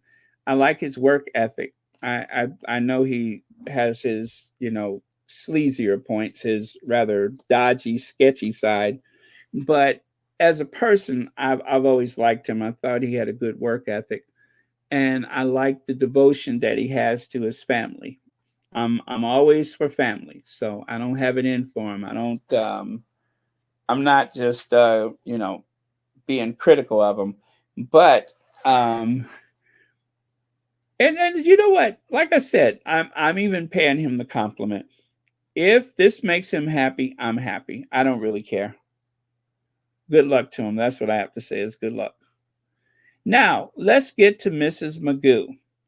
I think somebody has been listening to Royal Sussex. I cannot prove it, but someone has been listening to Royal Sussex. And the reason why I say that is because someone, Mrs. Magoo here, um, they have changed their hair. Now, I have been saying for a while that whatever that is on her head, it looks like it's breathing. It looks like it's following me across the room. You know how they say those paintings, it seems like the eyes are following you? Well, there's something about her hair that follows you. And uh, let's see, check it out. Oh, sorry, messed that up. Let me get rid of this. Check it out. Looks like somebody has changed their hair. Yeah, at least they looks more realistic. It almost looks like it could be hers. Matter of fact, it looks so bad. I think it is hers. But yeah, and look at that. She didn't put on some makeup like she didn't got herself a new boyfriend. You would think she got herself a new boyfriend. Not a boyfriend, but a new boyfriend. Got her that gal and got herself a new boyfriend, bless her bones. She sure did. Bless her bones. She got herself a new boyfriend. Yeah, she looking just as jazzy. Like she done found somebody. Is she married? I would not believe that she was, but if she is, but yeah, it looks like she done found her someone that's then put a a a weird smile on her face. I don't even want to know how she got that smile on her face. I don't think I'm old enough to hear how she got that smile on her face. But look at her. She's got her lips all painted and she didn't went above the natural lip line, which is almost non-existent. But she is still careful to wear a turtleneck because she doesn't want to show all those necks to us. But yeah, somebody that got themselves a new boyfriend. Oh, and let us not forget, tomorrow is their joint birthdays. Yes, their birthdays are. Did you know their birthday was on the same day? In ancient times, they called it Halloween, but in modern days, they just call it Tuesday.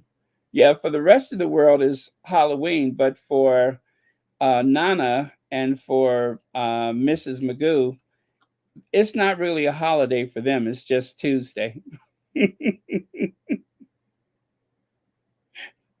So if you run into those two on the streets, first of all, no sudden moves because their predatory instinct might kick in. And second of all, just say happy Tuesday because if you say happy Halloween, they'll be like, huh? What? Yeah. So, yeah. Halloween for us, Tuesday for them. Now, I'm going to end tonight continuing the conversation from yesterday. Yesterday, I had pointed out that they used to paint the walls of the cathedrals, the entrance. Um, in modern days, most sculptures and most reliefs are just bare stone, but that's not the way it's always been. So I have the two slides from yesterday. Well, actually, the one slide on the left and then the one on the right, you can see, I forgot which church this is, but they project the image of the painted facade, if you understand what I'm saying. So, in order for you to see what the church would have looked like or the cathedral, they actually projected the image of the, painted facade the way it would have looked, when the cathedral was first constructed. But take a look here. I believe that, oh gosh, I forgot do you guys know which one this is? It's not Lincoln. It's oh Lord, I forgot the name of this one. But anyway, it's in the UK. But this is how it would have appeared back in medieval times. They used to paint the facade of the churches, even the Gothic churches. They painted the facades of them. Hard to believe because this is how, you know, it is for them, but for us, everything was, for us, everything is just bare stone. But back in those days, they painted everything. So, and the way they know the original colors is because in some cases, the pigments are still in the original stone. You can find traces of the pigments. And even in ancient Greece and Rome, same thing. They used to, now, there's a Rome on the left side. Rome was not as colorful, but Greece for sure. So on the right side, you can see how they used to paint the statues. But the Romans, they also painted the statues. The statues would look more like a mannequin than a statue, than stone. But they used to paint them. And on the bottom right side, that is actually, I believe that's the Acropolis.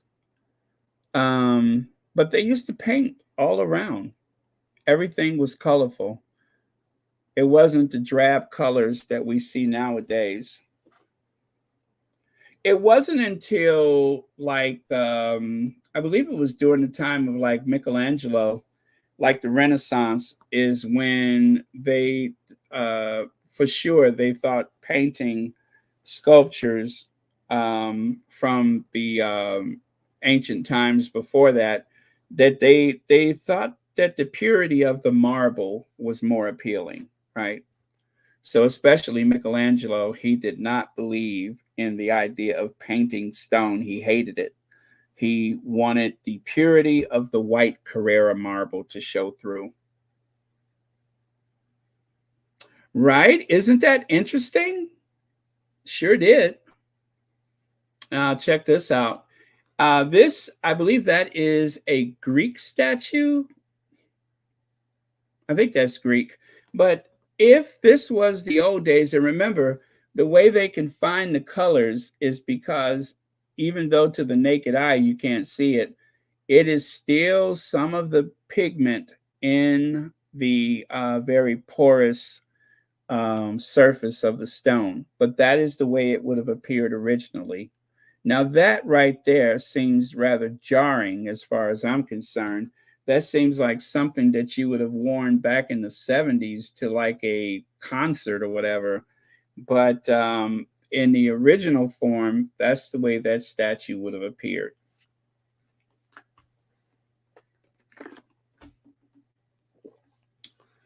I think I have one more. Oh, there's the Acropolis. Now, the Acropolis, is that the Acropolis? Yeah, I think it's the Acropolis. That's the way it would have appeared. As you can see, all of the reliefs along the building, the top of the building, inside the cornice and everything, all of that would have been painted. This is how it would have appeared if you lived in ancient Greece.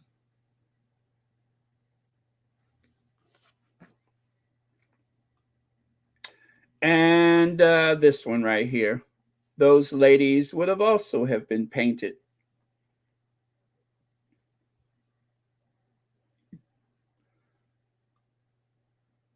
And yeah, anyway, that's it. That's it. I am so done, you guys, but I wanted to share that with you. Just a little glimpse of the original look of those buildings and those sculptures as they would have appeared in ancient times. So imagine if you lived in a rural area and you went to like the let's say you went to Paris, or you went to Bath or someplace like that, and you went to the local cathedral, which of course was like the center of the universe as far as government was concerned. If you went to that, well, not government, but as far as like the peasants, they would never go near the royal court, but they would definitely go to the church or cathedral.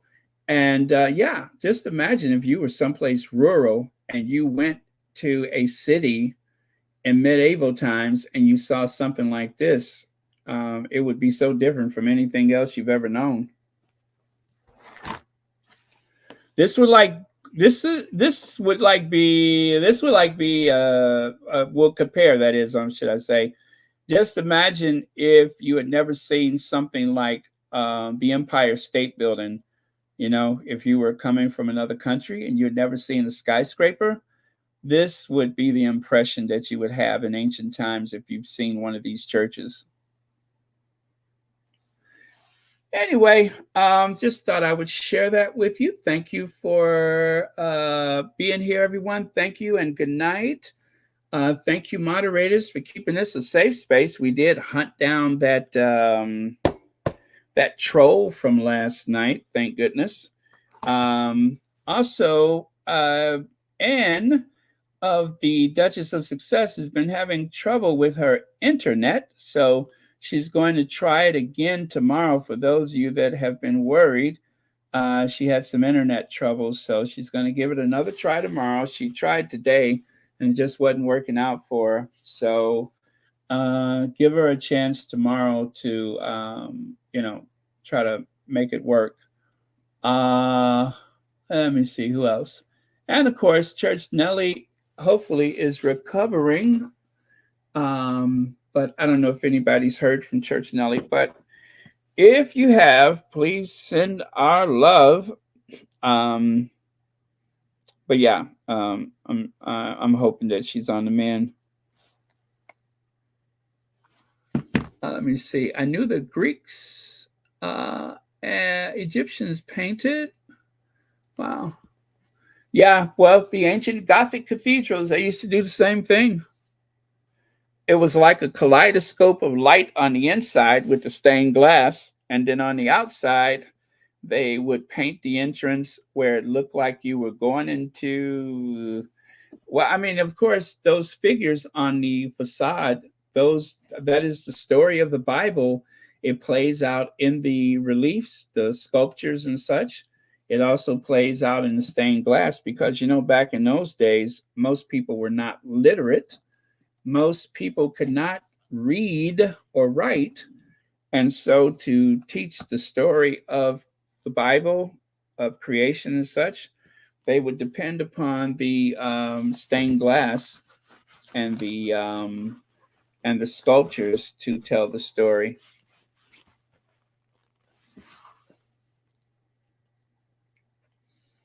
And if you were a wealthy patron, they would actually carve some of those images in your own image so that you could, they could celebrate you in the construction.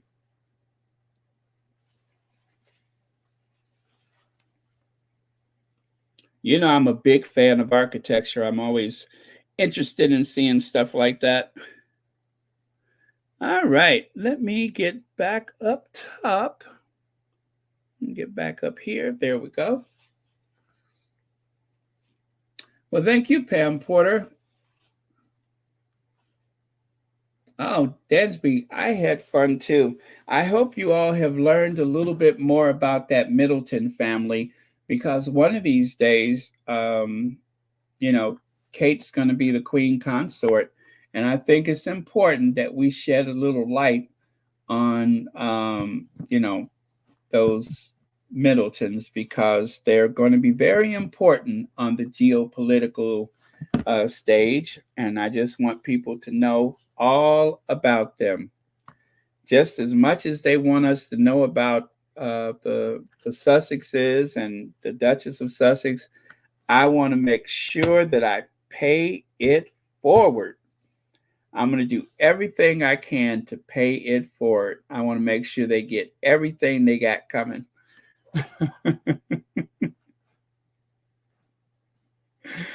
Oh, and if I find any other interesting facts or information about the rise of the Middletons, I'm going to make sure we get to the bottom of it. Yeah, we don't have to hear a man's voice outside to throw our bottoms out the window.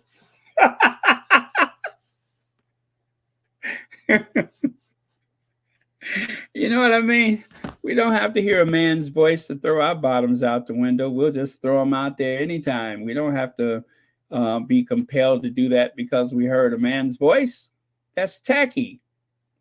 If you need to get some air, get some air. You don't need the excuse of hearing a man's voice.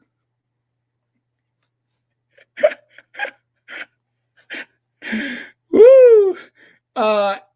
Andrew Bodie, thank you so much for the super chat. Hopefully, Church Nelly is doing fine. Yes, I hope so. I hope so, definitely. And I gotta put that get well card up so you guys can send your kind words to her. But thank you so much for the super chat. Let's see here.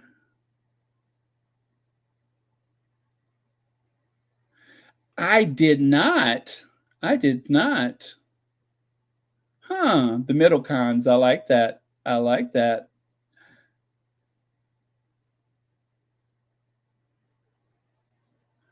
Oh yeah. Yeah. Art. I love art. Um Recently a friend of mine had gone to the Louvre in Paris and they went to see the Mona Lisa and I said, "Do me a favor. Go back in there and find the Wedding of Cana." I said, "It's the big painting opposite the Mona Lisa." And they did. They took a picture of it for me. But for some reason, I have not been to the Louvre. Can you believe that? I've been in front of it, but I was too intimidated by the size of it, so I didn't go in. How silly of me, right?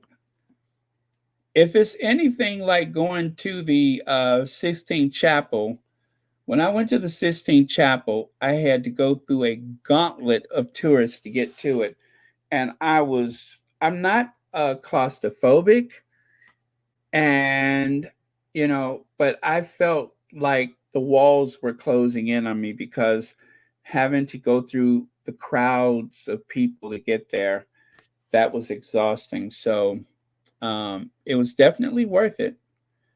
And when you go to the Sistine Chapel, it's interesting because there are people that have wanted to see it their entire lives, and they are literally in tears. There are some people that are openly weeping because they've had a chance to see it. So, just to let you know what the general atmosphere is like, you have to go through a lot to get there. Beautiful artwork along the way, don't get me wrong. But when you finally get there, it is well worth it. To be in that very historic space is definitely worth it.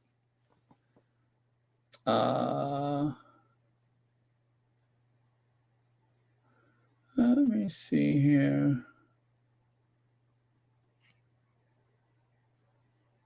Yes, and oh,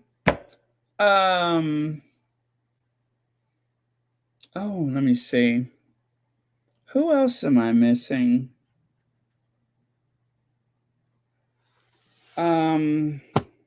Well, anyway, let me see here.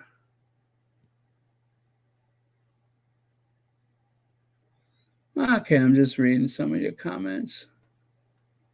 Well, yesterday we did have that little discussion about this, the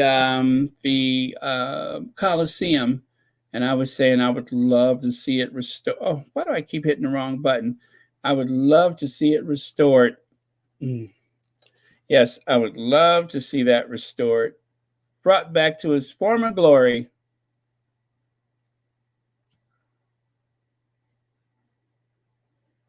So, yep, there you go. They posted a video of Charles and Camilla on their way to Nairobi. I'm gonna post that in the shorts later. But yeah, they posted a video of them flying first class, of course. Of course.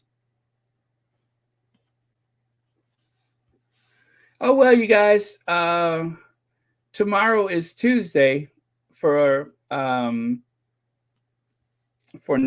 and Mrs. Magoo, but for the rest of us, it's Halloween. Might even be Halloween for you already.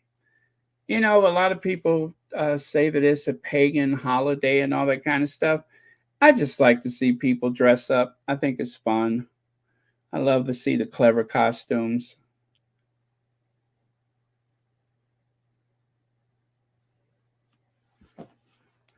Amen to that. Amen to that. Nurses being on the front line of just about any emergency. You will always find the nurses on the front line. When I learned about that nurse during the 1918, was it 1918 pandemic? The nurse that took care of the soldier that was stricken with the flu, the pandemic flu, and he was out of it for days. And when he woke up, he asked about the nurse that took care of him. And they told him that the nurse had died. That nurse died taking care of him and other patients, of course. But how many people do that? How many people make that kind of sacrifice? How many people do that? 95%, what is it, 85, 95% of the time that a patient spends with a medical professional when they're in the hospital is with the nurse, not the doctor, the nurse.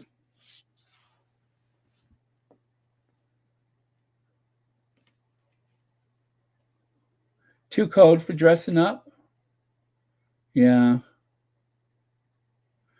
Well, it's been some violence associated with Halloween parties. So all I can say is if you're going to a Halloween party, especially you adults. If you're going to a Halloween party, please be careful because social media has changed some things. And a lot of the reckless behavior from the youth nowadays is because of what they have learned from the social media. It is cultivated by social media. Sometimes these meetups are made because of social media. So please be careful when you leave the house every day. You are obliged to get home to your family safely, right? So just remember that. Be careful. Gosh, I'm sounding like an old person now. All right, baby, you be careful now. All right. All right, call me when you get home. You be careful now, baby. All right. All right now. Lock them doors.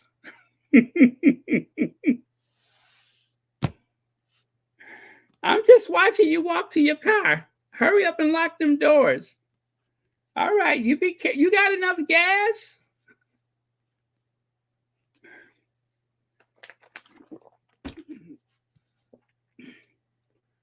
Um, to be determined, Lydia. To be determined. Not sure yet. You know, I don't like a lot of fuss, so I don't know. Don't like a lot of fuss. You know how I am. I don't like a lot of fuss. I'm that kind of old person. I don't like a lot of fuss now. Don't you go through too much trouble.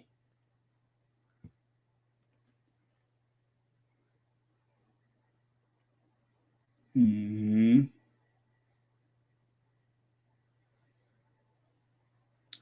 Okay. I don't go anywhere unless it's to an event at a stadium or concert. Center has a metal detector. Good idea. Good idea. Yeah. Just a little extra caution. You know, life is always going to happen, but a little extra caution doesn't hurt. Be aware of your surroundings, etc.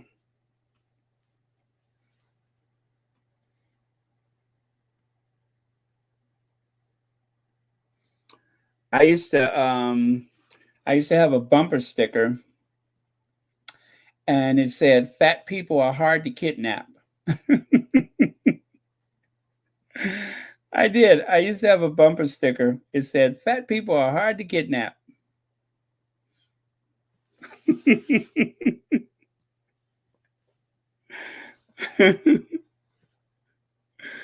Oh, yep. Good luck. If you want to take me with you, good luck. That's all I can say.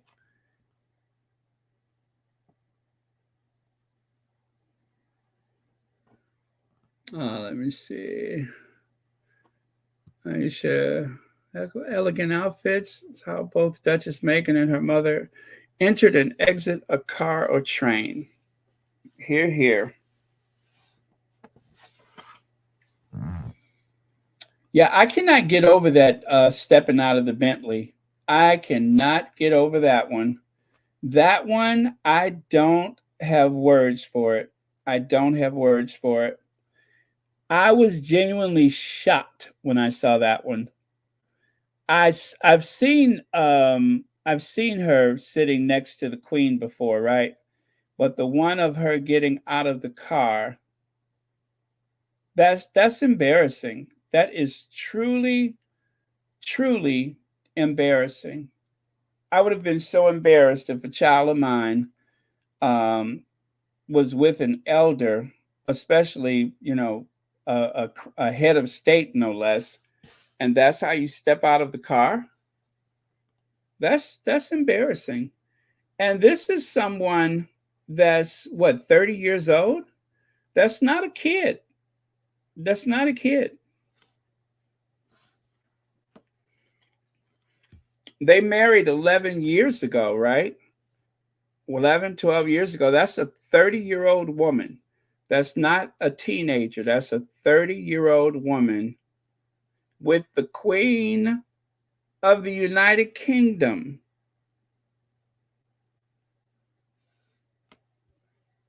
I cannot stress that enough. That is not a child. That is a 30-year-old woman with the Queen of England. Recording shows you should be doing audibles. Oh, really? Thank you for saying that. Well, I mean, now that it's legal, I might try it. I mean, since they legalized it, but yeah, we'll see. I'm just kidding. You said audibles, not edibles. I'm just kidding. I'm just kidding.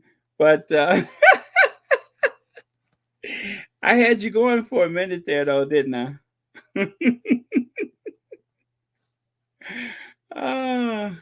Yeah, I was going to say, well, if you send it to me, I might try it.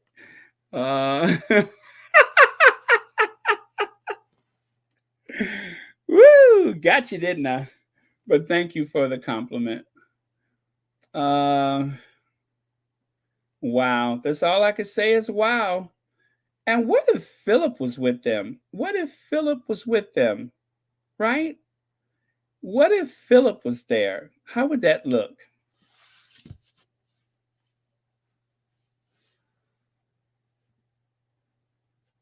Yeah. The last time Philip saw something, he flipped his car over. Just imagine if. Let me stop. Let me stop. Let me stop. uh, let's see. Baron, you are so great on your recorded shows. Oh, well, I had to think about that. I had to think about that. What would I talk about, though? What? I had to think about that. But yeah, I appreciate the compliment. Okay. All right. So before I get in trouble, because I'm starting to get weird, and you know how I am when I get weird. So before I get in trouble, I better get going, right? Before the wrong thing comes out. Let me see.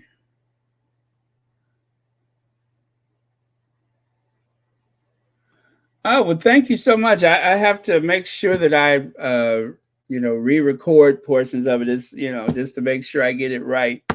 But yeah, it's so much better when I can take my time and I'm not glancing at the comments and stuff like that. It makes it so much easier for me.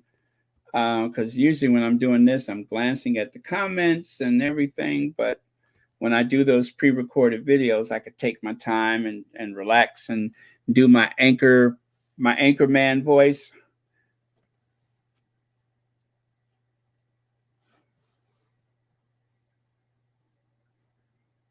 Uh, oh, yeah, I've never seen it before either. I've never seen it before. But it is a part of the history, and I want to make sure that I pass this down for generations because, we have to make sure we keep rehashing everything, right? You know what I'm saying? That's one thing I've learned from the tabloid media is to keep rehashing stuff, even though it's past and beyond and it's already been talked about over and over again. Sometimes we have to rehash stuff, especially if it's a slow news day. If the Sussexes are doing something and we want to try to bring them down a peg or two, then we're supposed to rehash, right? So that's what I'm doing. I'm doing exactly what the tabloids taught me, and that is to rehash everything. So I'll probably bring it up again next week. I'll probably bring it up again next week because that's what you're supposed to do. If you ain't got nothing to talk about, then you just start talking about the past. You're supposed to rehash. So that's what I'm doing. I'm bringing up stuff from the past. Yeah. Maybe I'll bring Uncle Gary back out. You know how they always go get Thomas Markle Sr.? Maybe I have to talk about Uncle Gary or talk about the marshmallows or something. But I have to keep rehashing because that's what we're supposed to do. We're supposed to keep reminding people of trivial things from the past, like a skirt that's too short. That's what I'm doing. I'm doing like they do. I'm just reminding people where they come from.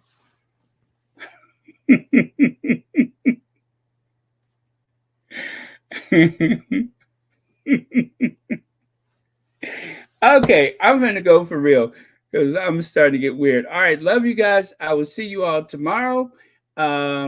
And I'm gonna close with let me see, let me find something clever. Whew, let me find something clever before I get in trouble. I'm just saying, I want to make sure that I bring some clarity by reminding people of the past over and over again.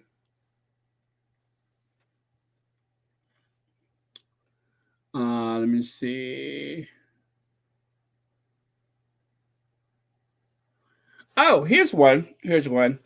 Don't underestimate me. I know more than I say, think more than I speak, and notice more than you realize. Ooh, that's deep, ain't it? Don't underestimate me. I know more than I say, think more than I speak, and notice more than you realize. Now that sounds like somebody that's suddenly single, right? Or about to be single. That's what you say before they never come home again, right? You say that in the morning, and next thing you know, they done moved in with they other.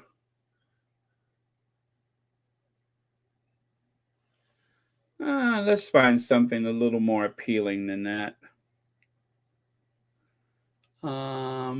Okay. Here's something very profound. Only dead fish go with the flow. Get it? Only dead fish go with the flow. So if you strive to be different, if you're unique, if there's something special about you, there's a reason for it because only dead fish go with the flow. I like that. Do you guys like that one? Only dead fish go with the flow.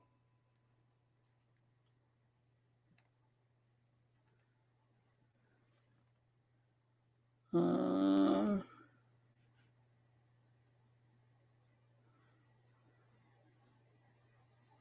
Let me see if I can find one more.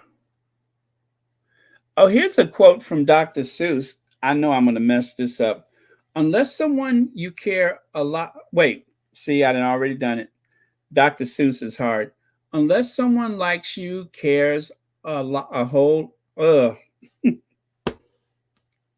One more time. Unless someone like you cares a whole awful lot, nothing is going to get better. It's not. Dr. Seuss.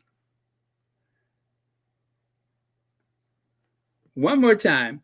Unless someone like you cares a whole awful lot, nothing is going to get better. It's not. Dr. Seuss. That's a quote from Dr. Seuss.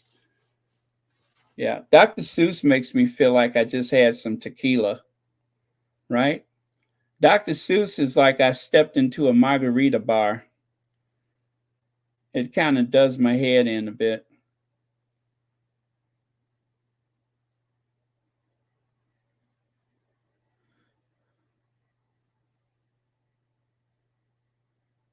Let me see.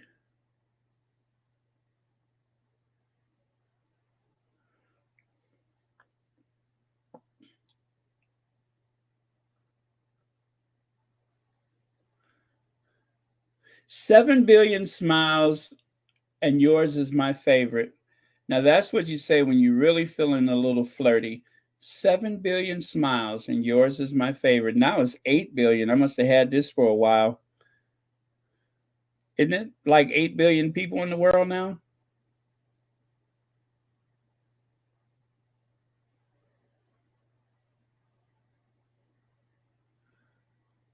Oh, I got another good one.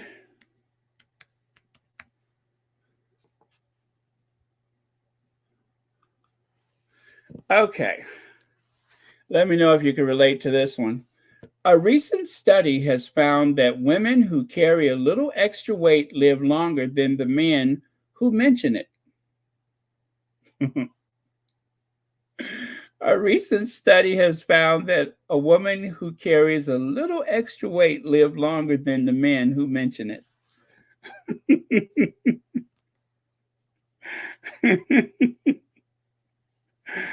Ah, now that's true. That's true. You'll live a lot longer if you don't start mentioning somebody's weight.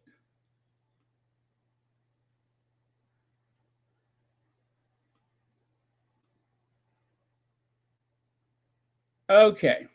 So, there was someone who had mentioned they wanted to send something. So I'm going to post the official Royal Sussex mailing list listing. Let me see here. Let me see if I can find that. Now, listen, I don't live there, so if you crazy, like I say, I don't live there. If you cray cray, um, so yeah, if you're cray cray or homicidal or something, I don't live there. This is not my address. I live far, far away from here. Um, there you go. That is. Oh, let me get those legs and other things off the screen. There you go. So, if you needed that information, there it is at the bottom.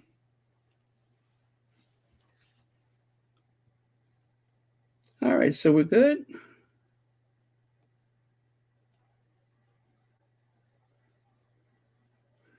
Yeah, he should be the last one to talk, right?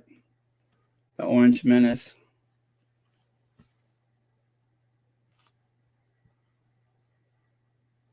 Yeah, that getting out of the car though, I was like, just when I thought you couldn't get any tackier, that was I wonder what she was thinking when she put that outfit on. You know what I mean? What was she thinking when they told her that the queen wants you to accompany her? What was she thinking when she put that dress on or that skirt or whatever? What was she thinking? And even more interesting, did her mother know that she was going to wear that?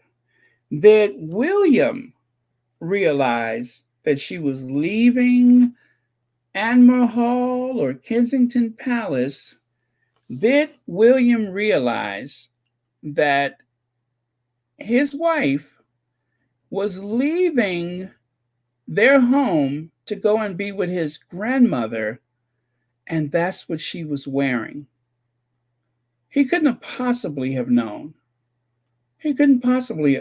I mean, what husband would think that was okay for his wife to leave the house dressed like that to go and be with his grandmother? That is so strange to me. I don't have the words for it.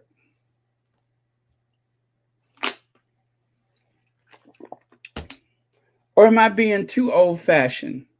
And like I said, that's not a teenager. That was a 30-year-old woman, 30, 31-year-old woman, just married into the family.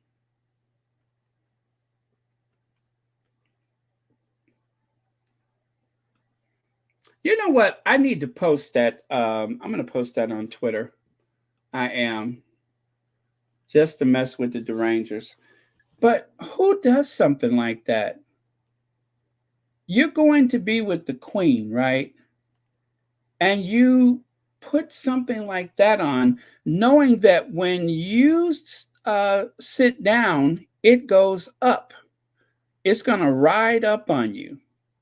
Or was that the point? Was that the reason for it? At this point, who are you trying to impress? Certainly not the Queen. Certainly not those women in the back row.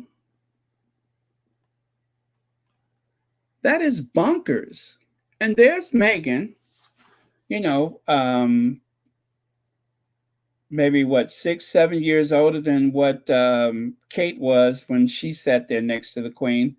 And there's Meghan with something very tasteful on, she's got her knees covered, showing the Queen a lot of respect. She wore a muted tone, and the Queen is delighted.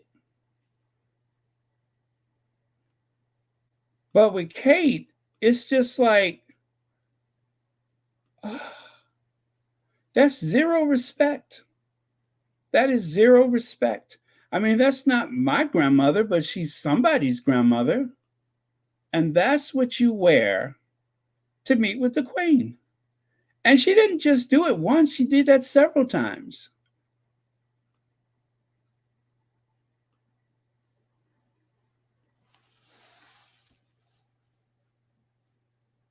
Wow. That's all I can say is wow. I'm telling you guys, when you dig through the social media, the old news whatever clippings, you'll find some stuff you're just like, really? Yeah. Yeah. That is a royal princess. That's a royal princess.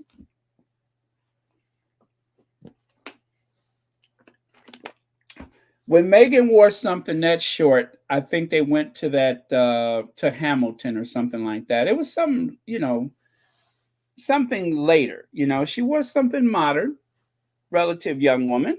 She wore something modern, but this type of situation, and with the Queen, no less, the head of the church. You are sitting with the head of the church wearing that.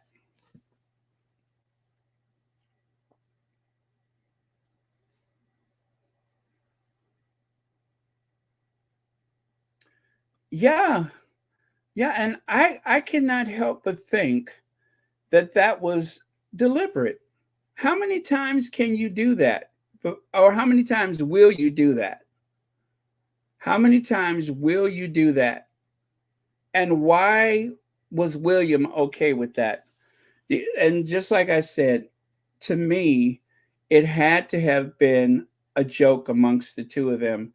It had to be like an in joke with them that he would be okay with his wife leaving the house like that. Either that or his judgment is impaired. I didn't say 9 iron that time, but his judgment is impaired. Something has impaired his judgment. Or was it a 5 iron?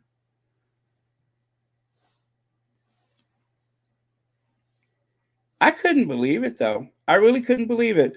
All of the judgment, all of the hostility, all of the vicious things that they have implied about Meghan, and this is the English rose. This is the secret weapon of the royal family. This is the royal family's secret weapon. Kate. Tacky Kate. Tacky. Hopeless, tacky Kate. From that tacky Middleton family. Tacky. Low class, vulgar family. Yeah. I know the Queen is not the most sympathetic figure for some of you all, but my goodness, she was an elder, and as an elder, you would think that somebody would show proper respect.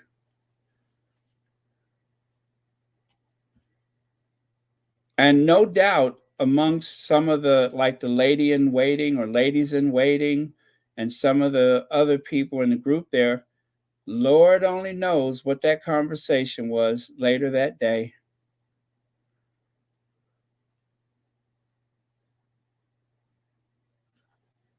Yep. Hmm. Oh well, I don't want to say any more about it because it's not my problem. That's I'm sure the Queen was very unhappy though. It's very disrespectful to her. Very disrespectful. Whatever they say about Meghan, at least she didn't do that. Yeah. At least she didn't do that. At least Meghan maintained respect and decorum and was very considerate and deliberate about what she wore. She didn't show up looking like she worked in one of them houses. Mm-mm, mm-mm. And like I say, you would think that her mother would have said something to her, but then again, I guess not. I guess not. That would be assuming too much, wouldn't it? You won't get any guidance, any guidance from that direction. Yeah, I'm just I'm really shocked. I'm really shocked. Let me know when y'all tired of me twisting it. I'm just really shocked. I'm so bothered by that because I had a certain amount of respect for the Queen as head of as the head of church, the head of the armed forces, the head of state, the very embodiment, the grandmother to the nation, if not the grandmother to the world, and you show up looking like that? Where do you learn behavior like that? Where do you pick up stuff like that? I'm just I am morally outraged. I am morally outraged. It's reprehensible. It shows a breakdown of society, really. It really shows the decline of Western civilization. Elaine Parker, good morning. Good morning, Elaine. I was just saying, poor Elaine's going to be all confused. I started about 3 hours ago. I'm about to wrap it up soon, but Elaine, since you're here, I have to ask you this. Did you know about this? Did you know? Well, I mean, I'm sure you know about this, but did you know that Kate was actually on outings with the Queen where she was wearing those short skirts while in the presence of the monarch, the head of the Church of England, the Anglican Church, the head of the Anglican Church? And Kate showed up wearing these skimpy outfits and embarrassing the Queen in front of all the other women and the rest of the royals of Europe. And then, of course, the exit from the state Bentley. I am just so disturbed by that. What was she thinking, Elaine? What was she thinking when she left the house like that? Really? And you didn't tell me about this? I mean, I don't want you to think that I'm just like really twisting the handle at this point, but I'm just shocked. I've never saw such a thing. And the poor queen, she just looks so confused by it all. Hmm. That must have been a really tough day. Okay, you get another bill. But that must have been a really difficult time for the queen. How do you explain that? And that William would allow her to, well, I'm not saying that he should, but I'm just saying that you would think that somebody would have said something, especially a parent. You would think one would think that her mom. Never mind. I'm getting that all wrong, aren't I? Or ain't I? But it just seems like somebody would have said something before you went out in the draft like that.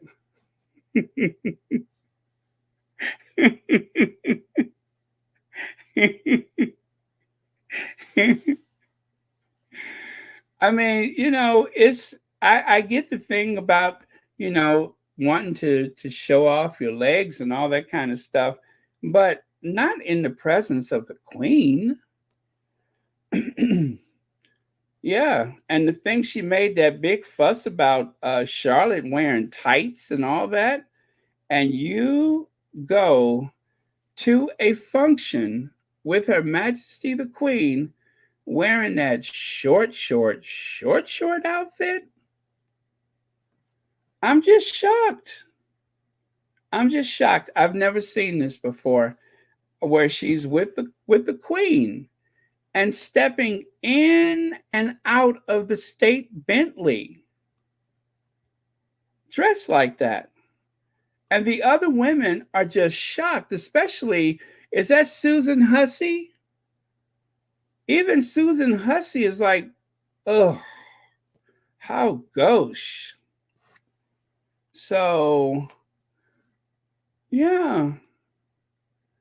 But Elaine, the thing is, it's just I have been learning from the tabloids, and so they rehashed that thing about Meghan not knowing nothing about the royal family, and I was just like, well, since we're gonna rehash the past, we might as well talk about the short skirt. Since we're rehashing the past, since we are looking back instead of forward, I just want to make sure that I do my share of looking back and sharing things from the past and having doubts about the accounts as they were at the time. I just want to make sure I'm doing my share. So I'm just saying that, to think that the queen, the head of the church, the mother of the nation, the grandmother to Europe, you know what I'm saying? She's everybody's grandma. And Kate, 30 years old, 31 years old, not a kid, shows up like that. I don't know people who would wear something like that to the office. And she wears that to sit with the Queen of England.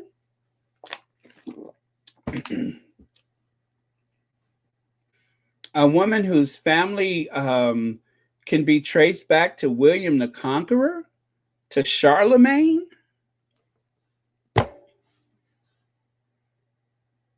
Well, I mean, there's no accounting for good taste. I guess that's what we're doing now. We're letting our daughters hit the pavement dressed like that. I mean, I've seen that kind of look for, those holidays when there's like a bank holiday and all the kids in London get drunk and stagger into the street. But I didn't know that that was the type of outfit you wear when you go to be with your husband's grandmother, the mother of the nation. I didn't know people dress like that. And everybody's wearing a coat. I would assume that the temperature was,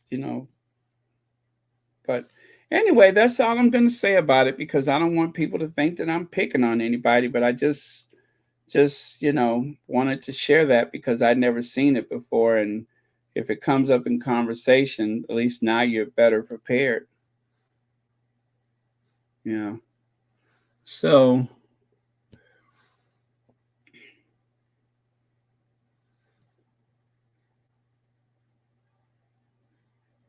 no. Oh, are you saying that that's the signal when the queen changes arms with her purse? I heard that when she changes her arm, change the purse to the other arm, then that's the signal to the courtiers to do something.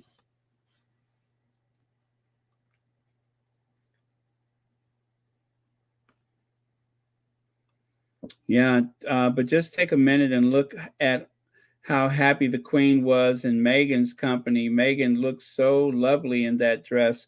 Yeah, Sugar Plum. Meghan did not put a foot wrong, in spite of everything that they tried to say about Meghan. Meghan made the job of Princess of the Realm look easy. Is Kate, who seemed to get it wrong. As a matter of fact, that's what I'm going to do. I'm going to post this later. I'm going to do a side by side of Meghan wearing those shorts at the Invictus game.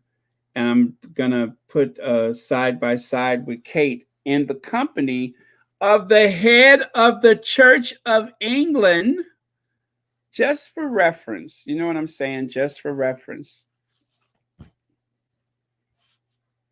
Her husband's grandmother. So, okay, y'all. I think I've said enough. It's gonna creep into 3 hours, and that wasn't my intentions tonight. So, love you guys. Thank you so much for watching Royal Sussex, and good morning to you, Elaine. And Elaine, remember today is Halloween for most of us, but for Nana and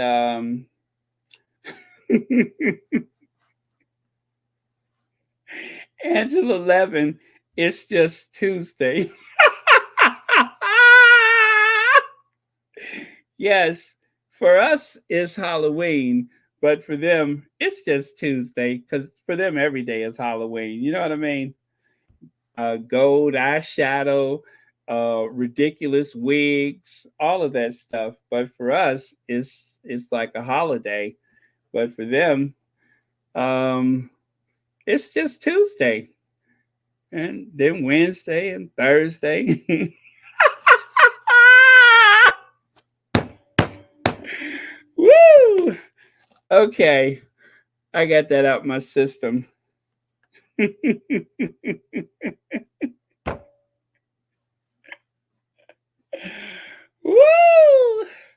I got that out of my system. Woo!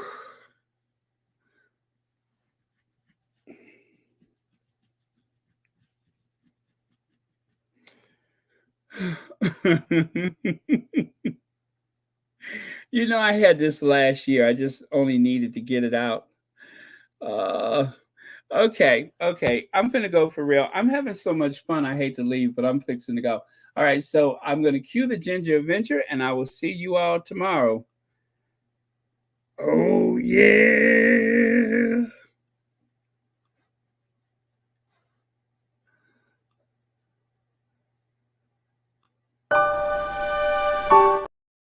Oh, I almost forgot.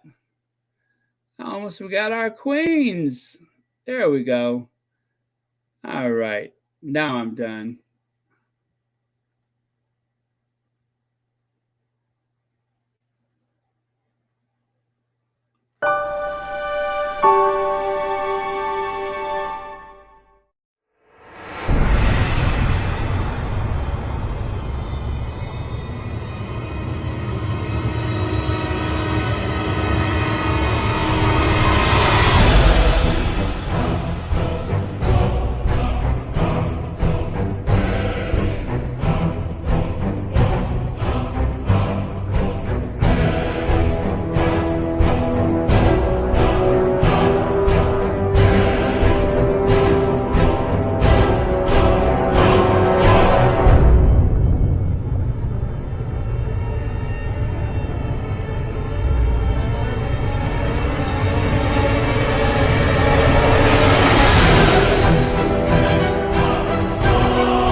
Well, and of course, we reached out to Kensington Palace about the short skirts.